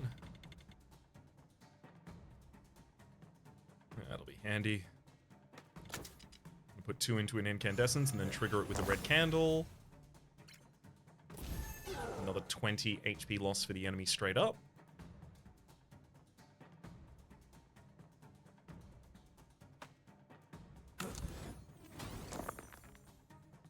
There's the Heatwave to reload the cannons. Phoenix Blast, because we'll re-roll again.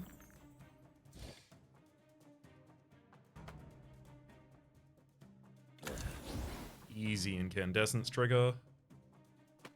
Channel Mana into Phoenix Blast to complete it again.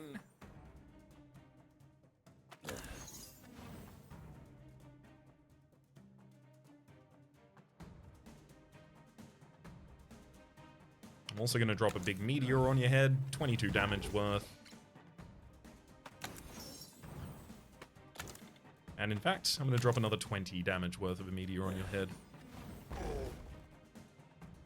Which should give me the ability to reach for the kill next turn. Oh no! You're gaining 4 health as well as 15 block this turn. I could see that being a problem.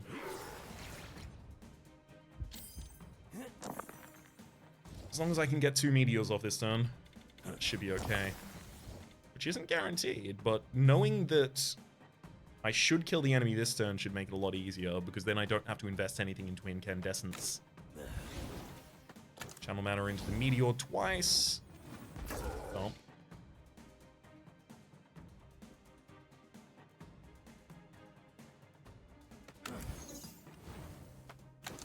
And I double 2 4s, get 2 6s, which gives me the ability to cast a Meteor for 20, the entire remaining health of the Chaos Angel.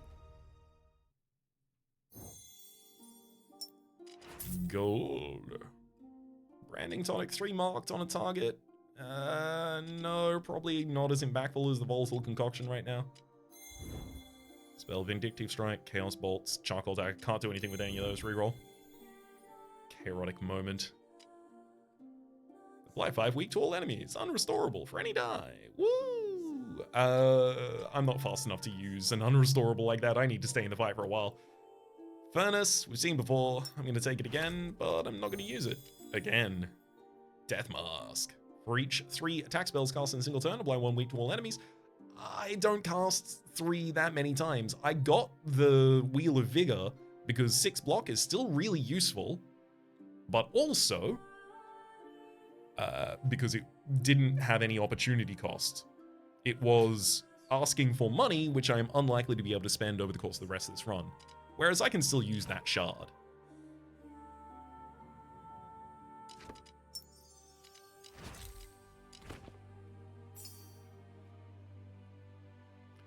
Extra damage on Meteor does seem appropriate, but also just additional casts of Phoenix Blast?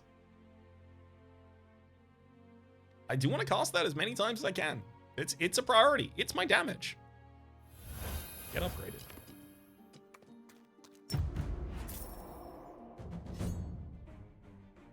Hello, Mana Devourer. I should not leave leftover dice at the end of the turn.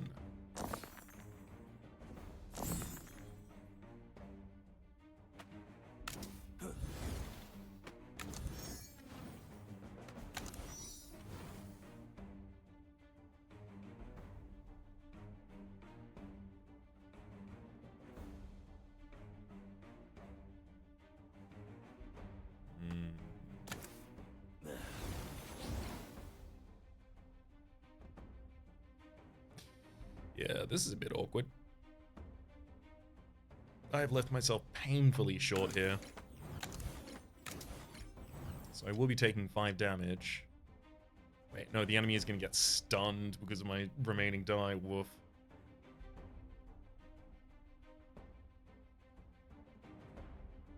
Will be fed to the Devourer. Which means I'm probably going to lose them, so I think I have to keep casting. I don't think I get to keep my Ether Dice in this fight. Alright, fine. So be it. 4, a 2, and a 2. Now that you have become weakened, will actually help me reroll. And then I can invest all of these. Doing it again. Ooh, that's the ability to weaken you once more.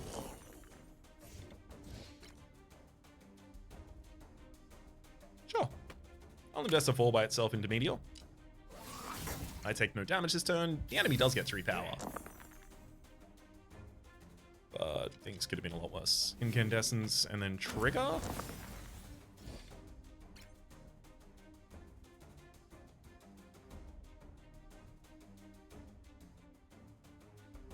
In order to get value out of Phoenix Blast, I do need to make sure that I've thrown a Heatwave at the enemy before I start just popping off with it.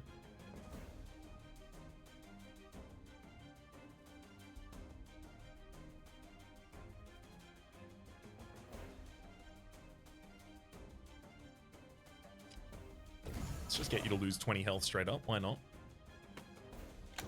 Phoenix Blast at ya.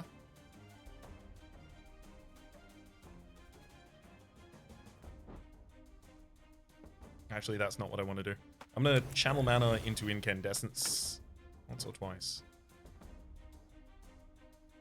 Once Tempest is then going to cast the Phoenix Blast for free for us.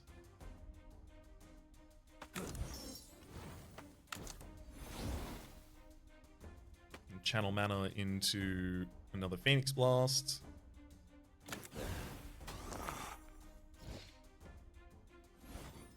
That drops a Meteor on them as well. Channel mana into another Phoenix Blast yet again. Rerolling another die.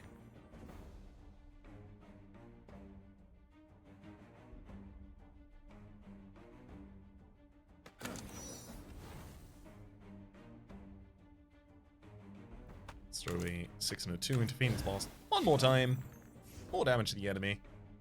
And there's a whole mess of ones for us. Gotta love that. That will have to be enough to help me fully defend myself with my infused shields. And if I wanted to, I could start investing in Meteor, which I guess I will, because I'm already going to overkill next turn anyway. Man, that's a lot of ones. Thankfully, I like ones.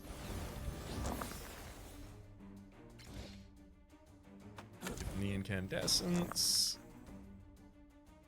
And then we're looking for entry into the Phoenix Blasts.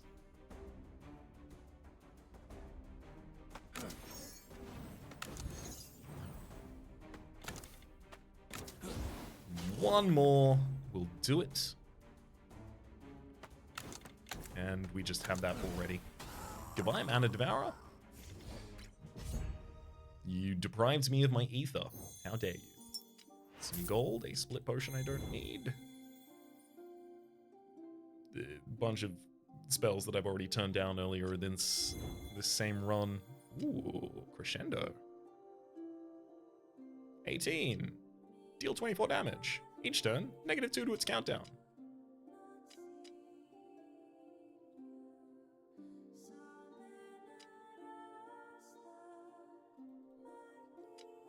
I mean, I'll take that, but I'm still not going to be able to use it.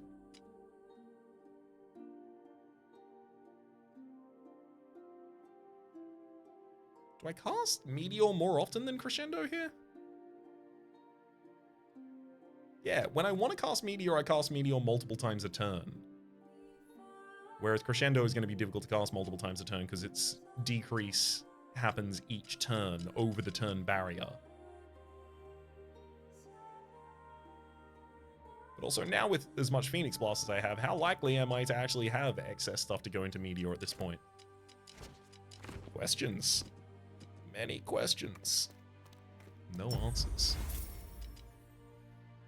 Lose the Emberstone Ring, I would gain a shard. I only need one more shard total. And there's another elite in space directly ahead of me, so I suspect I will wait until then and do that. I can lose the Furnace, which I'm not using, for 75 gold. Or I could lose my Potion in order to gain 1 potency and apply Broken to another random spell from Glimpse of the Void. I already generate enough die. I would need more value from them, which is also very, very difficult to seek at this point. I feel like I've effectively made an equilibrium whereby I am capable of dealing about 50 damage a turn. I can push to 70 if I desperately need to. By casting Meteor twice and Phoenix Blast 4 times on a good turn. And I can defend about somewhere in the order of 15 to 25 a turn.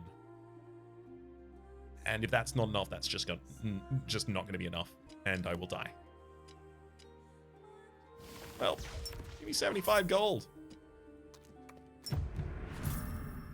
Let's get our final shard on. The Orb of Infinity. I will be killing all of your unstablings with the Volatile concoction, I can only imagine.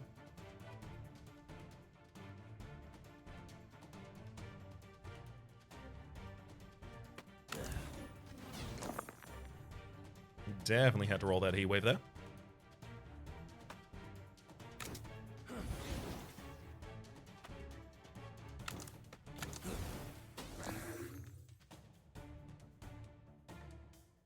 Nice.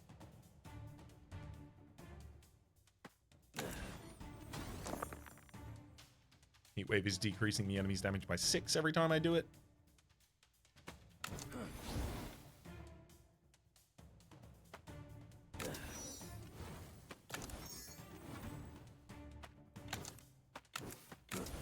Incandescence is set up. And we are fully shielded against incoming damage. I've also got my ether die set to the highest value I could get them on that turn. A 4 and a 1.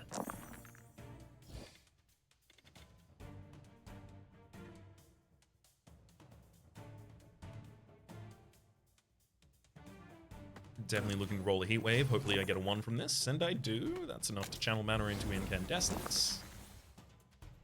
Summoning an instability, but it's okay. I will be killing all of those in a moment. I wonder if I'm going to cast Meteor this turn. I think so.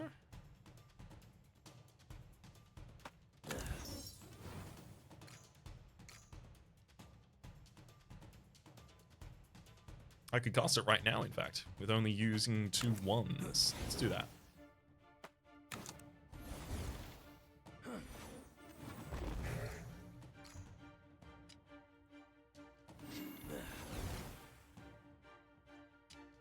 So I can do 22 damage to all enemies with this right now. I still want to do more than that, so I am going to double my remaining ether a couple of times, and now I'm doing 25 to all enemies. That's still 1 short of where I'd like to be, frankly. But it's where I am.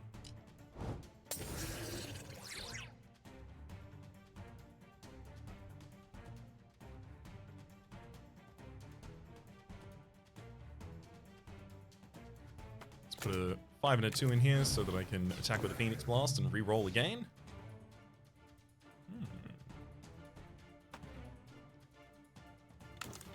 Do the exact same thing again, why don't I?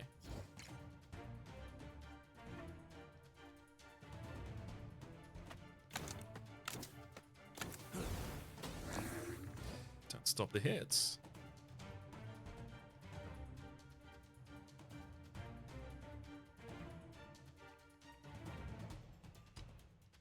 20 more health off of you, and I'm looking to defend as many times as I can. I'll invest in the next Phoenix Blast and then wait this turn out.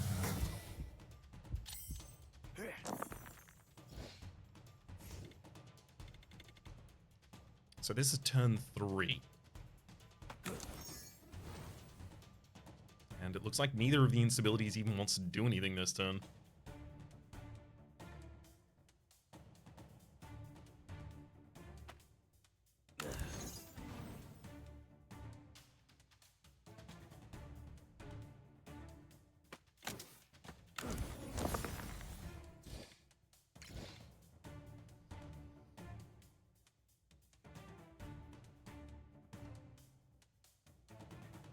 Drop a 6 into Incandescence. I'm also going to want to drop another 6 into Heatwave, so that I can get the Phoenix Blast to have its best effect. Although, let's start with the Meteor. It's just looking so damn castable over there. 2 and a 2 and a 2 in Phoenix Blast.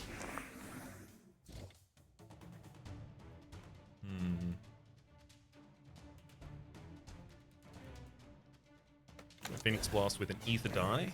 I'm pushing towards the end of the game now.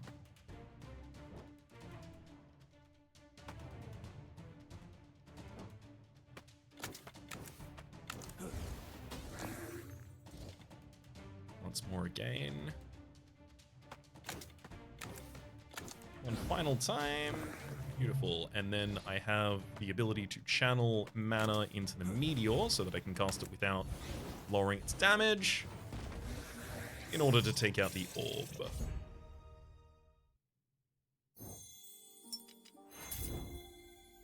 Chaotic Moment, Kindle, and Inner Rage. We've seen all of these before. Reroll. Wildfire Explosion. 7 on a countdown. Deal 10 damage and apply 2 weak to a random enemy. No. I mean, sure, I'll take it, but no. Cast 12 spells, gain 1 critical. Admittedly, that would actually be pretty good for my damage. That would be another Meteor every so often. Well, actually, Meteor is the thing that I'm looking to upgrade with a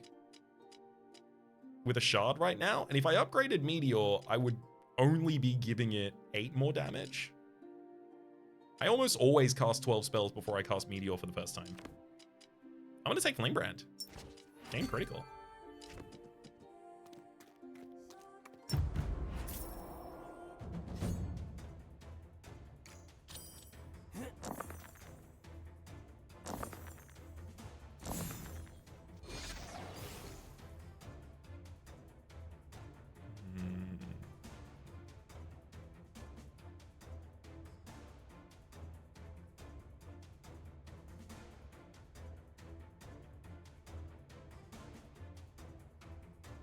How do we want this one to go down? Definitely feels like I'm gonna use a Heatwave and a bunch of Phoenix Blasts this turn.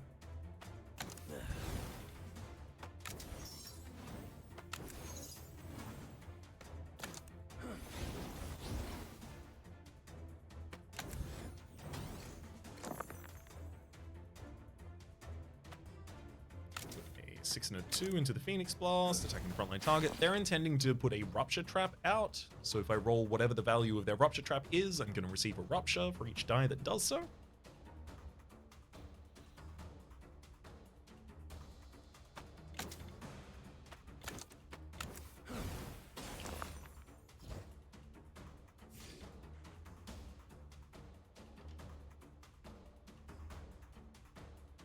I only have to put 2 die into Infused Shield to be able to fully block.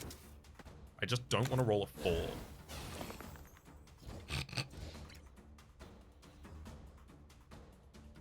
4 was the least usable value, as I have a 1 to a 3 accepted in Infused Shield and a 5 to a 6 accepted in Heatwave, which could then go into Infused Shield afterwards. Thankfully, I have now attacked enough times this turn that Wheel of Vigor has given me 6 blocks, so I don't need this to be something other than 4.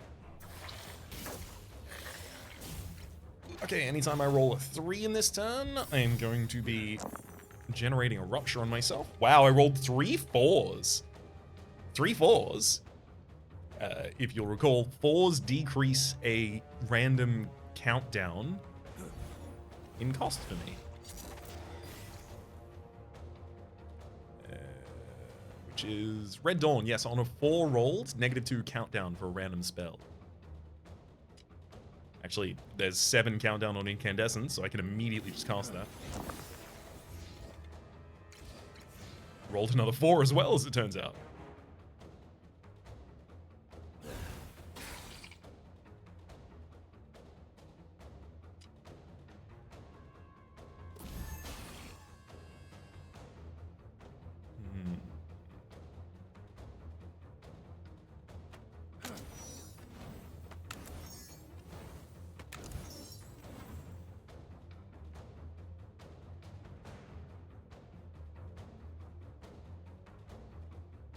I have to Heatwave these enemies. If nothing else, it will give me the ability to actually hit them and gain some resources back.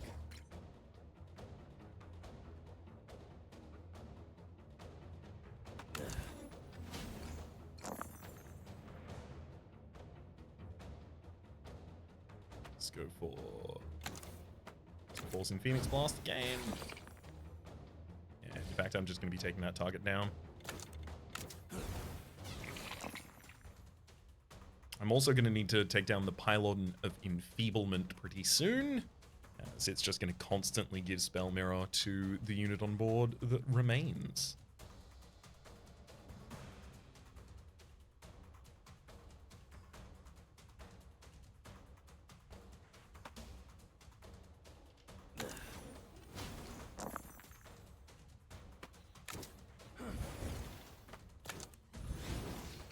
Invest both of my 1s into the Meteor. Finish throwing that at the Pylon of Enfeeblement. And Incandescence out on the fields.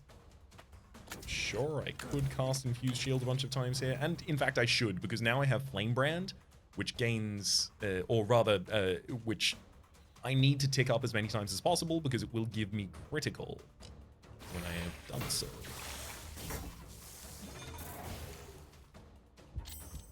There's that Spell Mirror again, but only 12, well, I guess technically more than 12 incoming damage.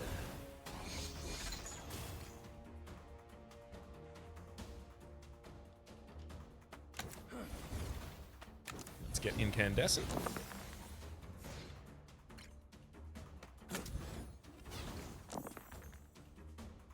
In with a Heatwave and then a Phoenix Blast. Beautiful. We're back to my comfort zone.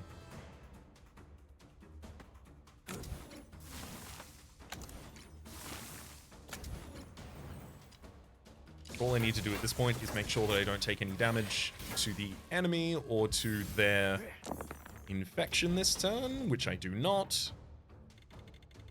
And finish up by throwing a giant meteor at him. 40 damage! Also, I'll grasp your soul.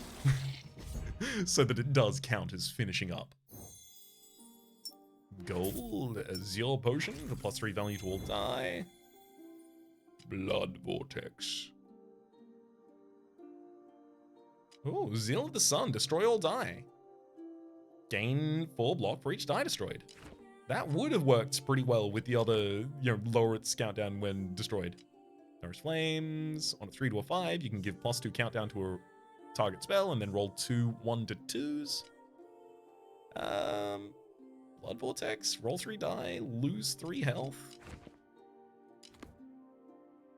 Dilapidated Crown would give me power for losing health, but I also don't care about that little power. Blood Vortex, 3 die. I don't need it. I'm gonna reroll. Burn Scar. For an odd, I can add a charge and apply an ignite to a target spell.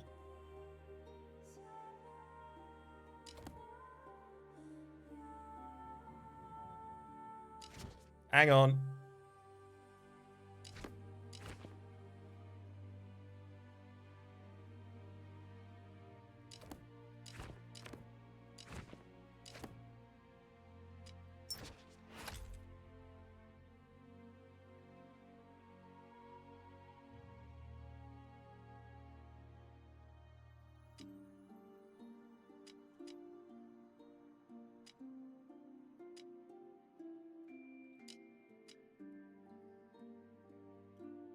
I think I can abuse that. So if Incandescence, when going Radiant, gives me the ability to cast the next 5 Radiants by casting Incandescence again, because Incandescence has only 1 charge, so I can usually only cast it once per turn. But if I cast it and it gives me Radiance, I can cast it again that turn. And then if I had Burn Scar, I could cast it again that turn, which would cause me to go Radiant, so I'd be able to cast it again that turn. And it would also give Burn Scar the ability to cast again.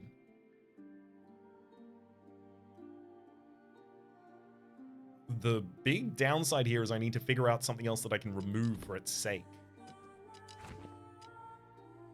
Burn Scar having no ignite that it applies when doing that would be pretty sick, because it means I don't have to worry about investing extra shielding, or rather extra value into shielding. So if I could remove something that has a... what's the word I'm looking for here? If I could remove something that has a...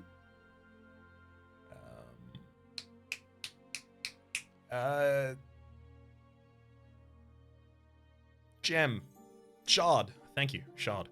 If I can remove something that has a shard in it, then I would have the ability to transfer that over to the Burn Scar. But also, what if I don't use this that many times per turn? What if instead it just becomes my mana purification? I think that works.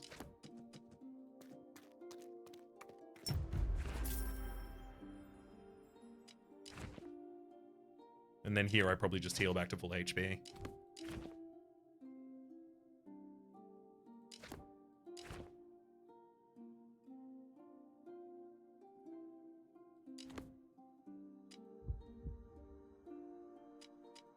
This is going to be a really interesting fight.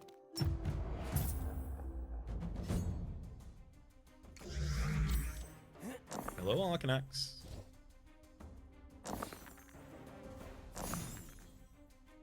Yeah, so here's the thing. I think if I do this correctly, I think I can infinite on turn 1.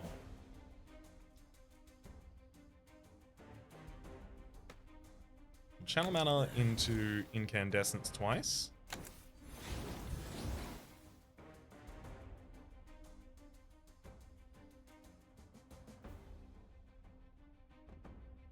Then I'm going to Burn Scar into Incandescence.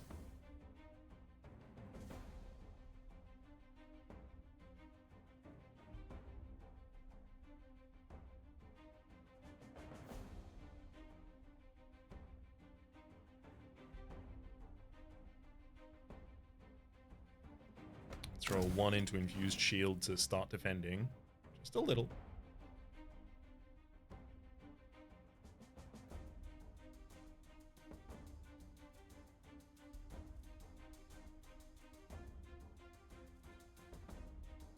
I'm gonna Azure Potion so that I can put a 6 and a 3 into Incandescence, and boom. Will ignite.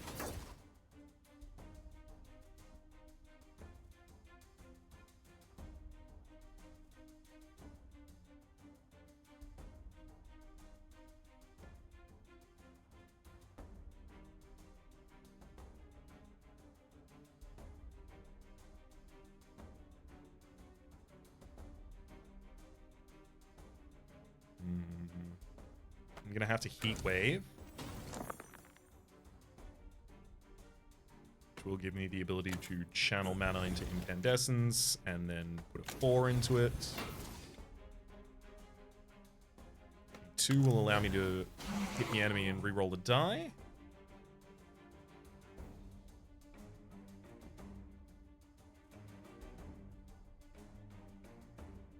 I need another odd, so I'm looking for rerolls here. So I can either go for Heatwave or Phoenix Blast to try and accomplish that. I'm going to start with Heatwave.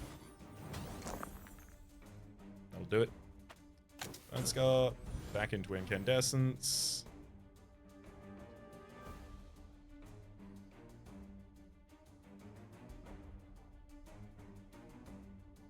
Put a 1 back into Infused Shield as well, and then cast Incandescence. I don't feel like I'm generating more resources than I'm spending.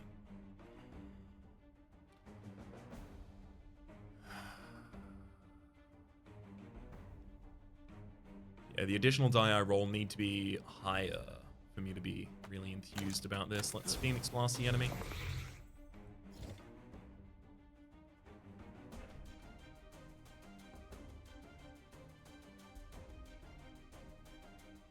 I can throw some 3s into Infused Shield, and in doing so, roll some lower die.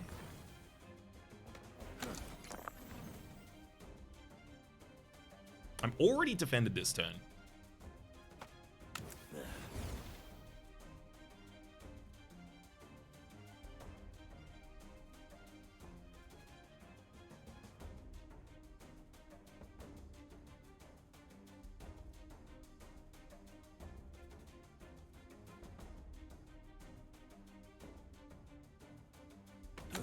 Cast Incandescence, and then use a Burn Scar on an Infused Shield so that I can just cast that as well. In doing so, avoiding any additional damage. The enemy does get to break one of my spells, but I keep my 5 and 4 Ether die. What the heck? Did you ignite one of my spells? Why? What? Rude.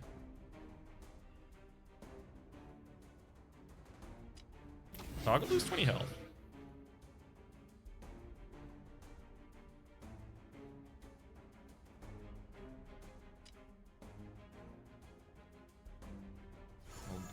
-7 my Incandescence here.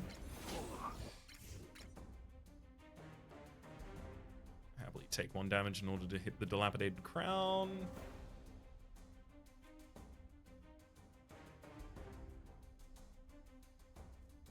See, the thing is, I'm not rolling high enough initially to get any weaken on the enemy, and if I don't get any weaken on the enemy, I can't generate Heatwave.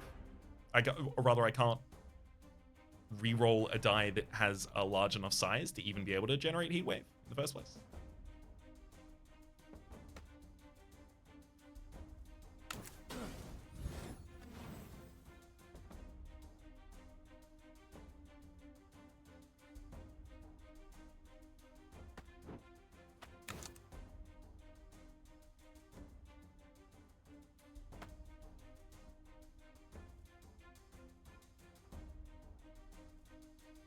Which means I kind of need some turns to slow down and set up, unfortunately.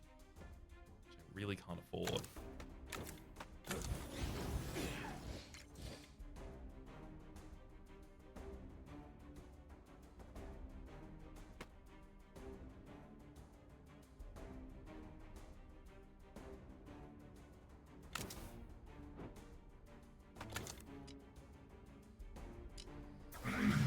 take a huge chunk of damage here. I'm not happy about it. Gives me some additional block for next turn, but unfortunately the enemy's not even attacking this turn. Incandescence immediately goes off.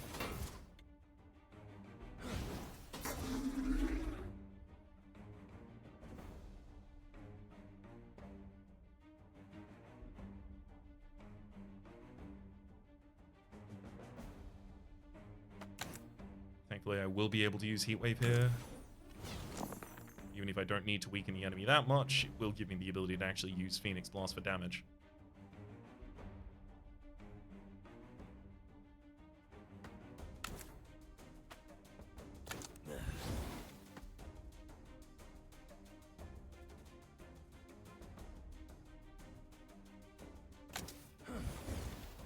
Let's cast the Meteor on the enemy as well. I'm gonna have to do some damage if I want to do anything.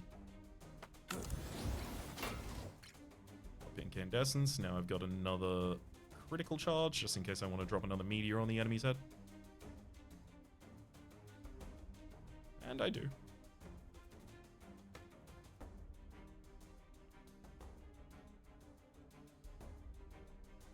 But with 18 armor, I wonder if I'm ignoring the possibility that I'm supposed to just get more aggressive this turn. Not if I can't get a single odd die in order to use Burn Scar. Woof.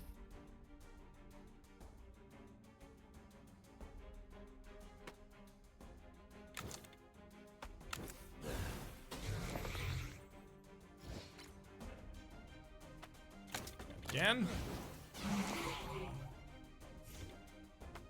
And again.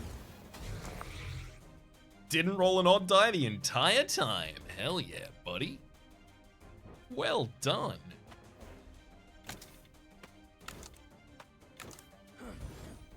I don't want to use my ether die yet. I still feel I need its value.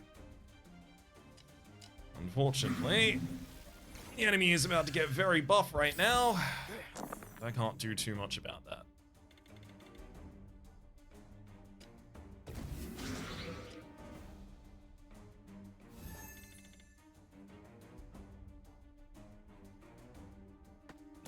Heatwave the enemy. I'm looking to get a 2 now, finally. An Incandescence for my Radiance.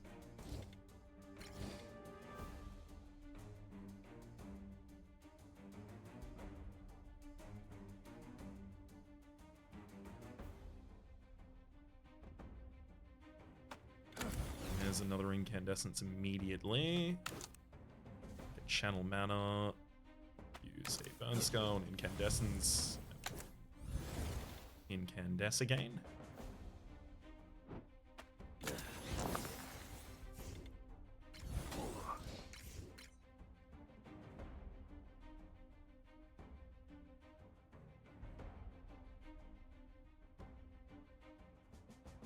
Attacking with the Phoenix Blast would allow me to reroll as well.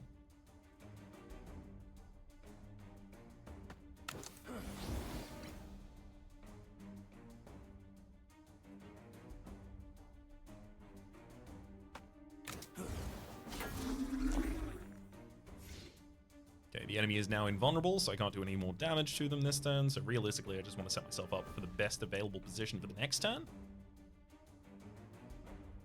I'm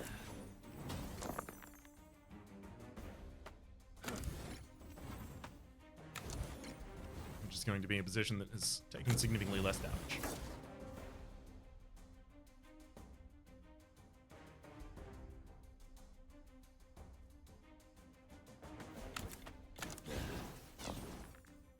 Take that for a reroll because it will give me the ability to generate more mana again.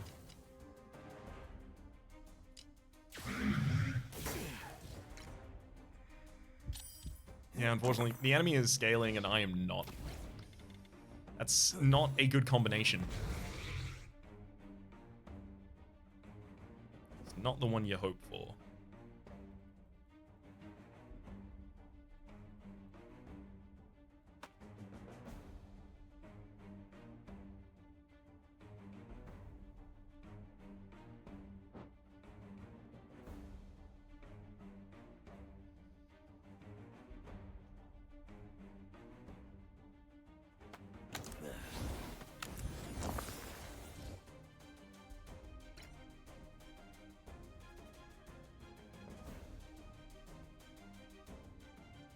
Thankfully I got a high roll this time, so we'll be able to cast Heatwave.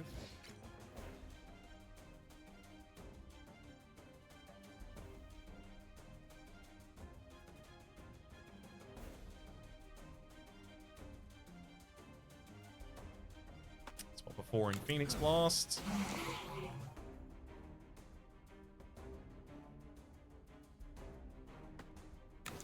Channel some mana into it to throw another 3 into it for even more damage and another reroll.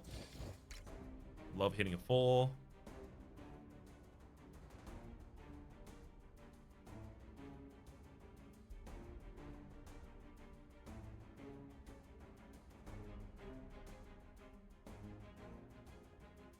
Two infused shield still gets me fully defended right now.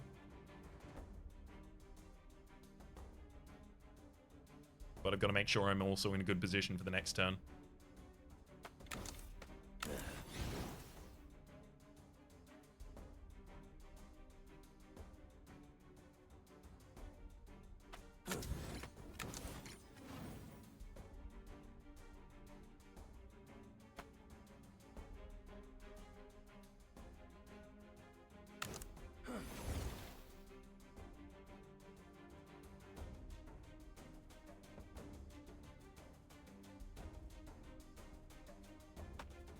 That'll have to be good enough.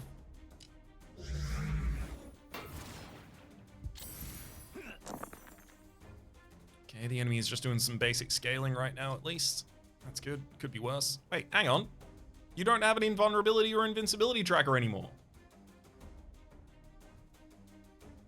That disappears after a while? Ooh. That's useful information.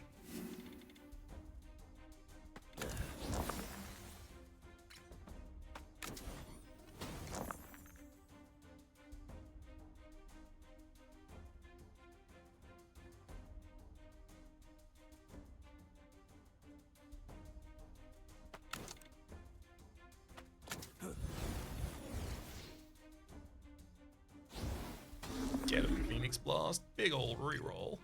There's my critical up as well. Ready for the Meteor drop, probably.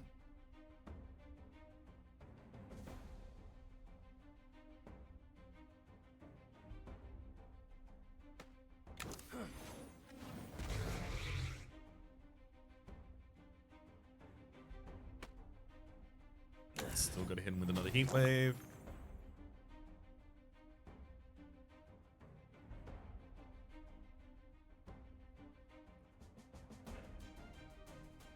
Burn Scar has been significantly less useful than I wanted it to be.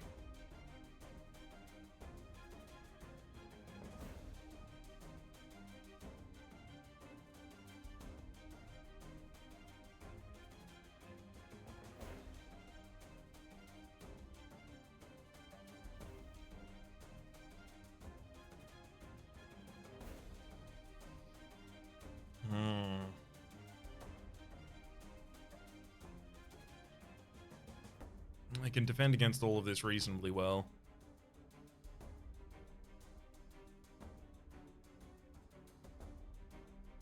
So I will do so. And then I'm just going to start working towards another Meteor.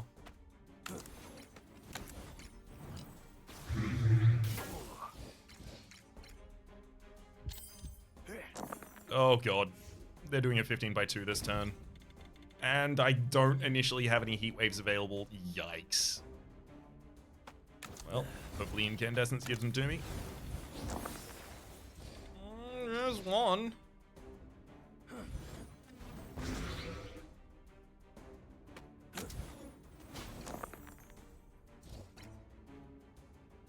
Thankfully that's still enough for me to get my first Phoenix Blast out there.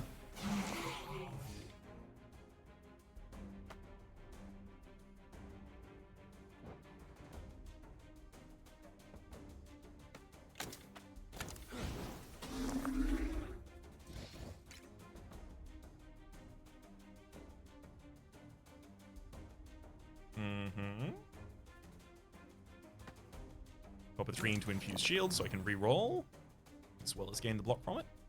Incoming damage is 26. I can block against that very easily now.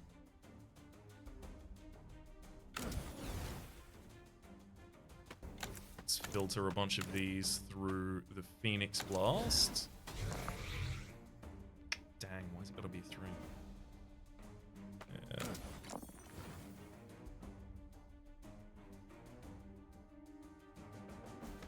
Yeah, I'm gonna overspend here, just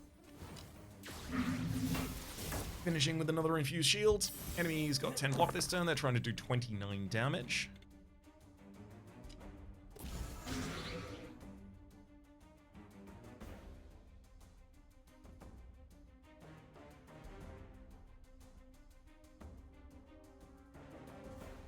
I'm gonna put 2 6s into Heatwave. Hilariously, that time I was looking for a 2. Because a 2 plus red candle would be incredible right now.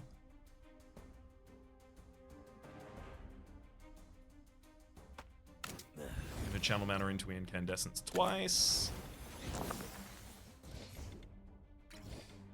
Rolling 2 4s, lowering the cost significantly for another Incandescence. Down to 6. Cast it again.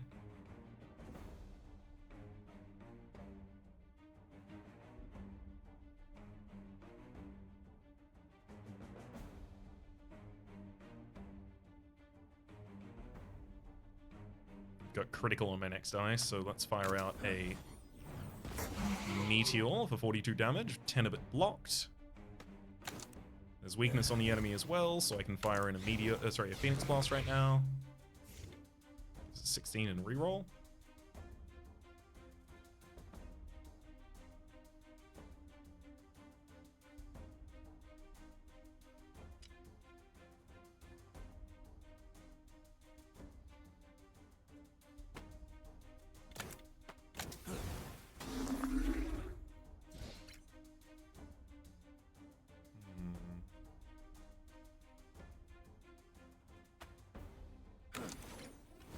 Definitely got to start shielding up.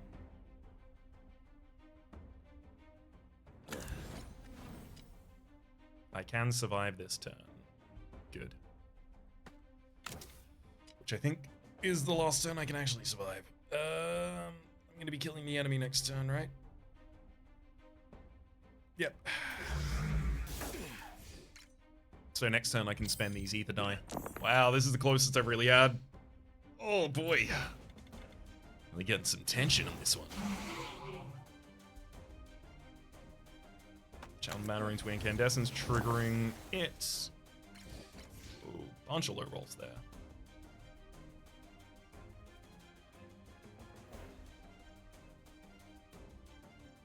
I'm gonna channel mana into Meteor twice. Put a 2 into it so that I can nuke the enemy. They've only got 21 health remaining.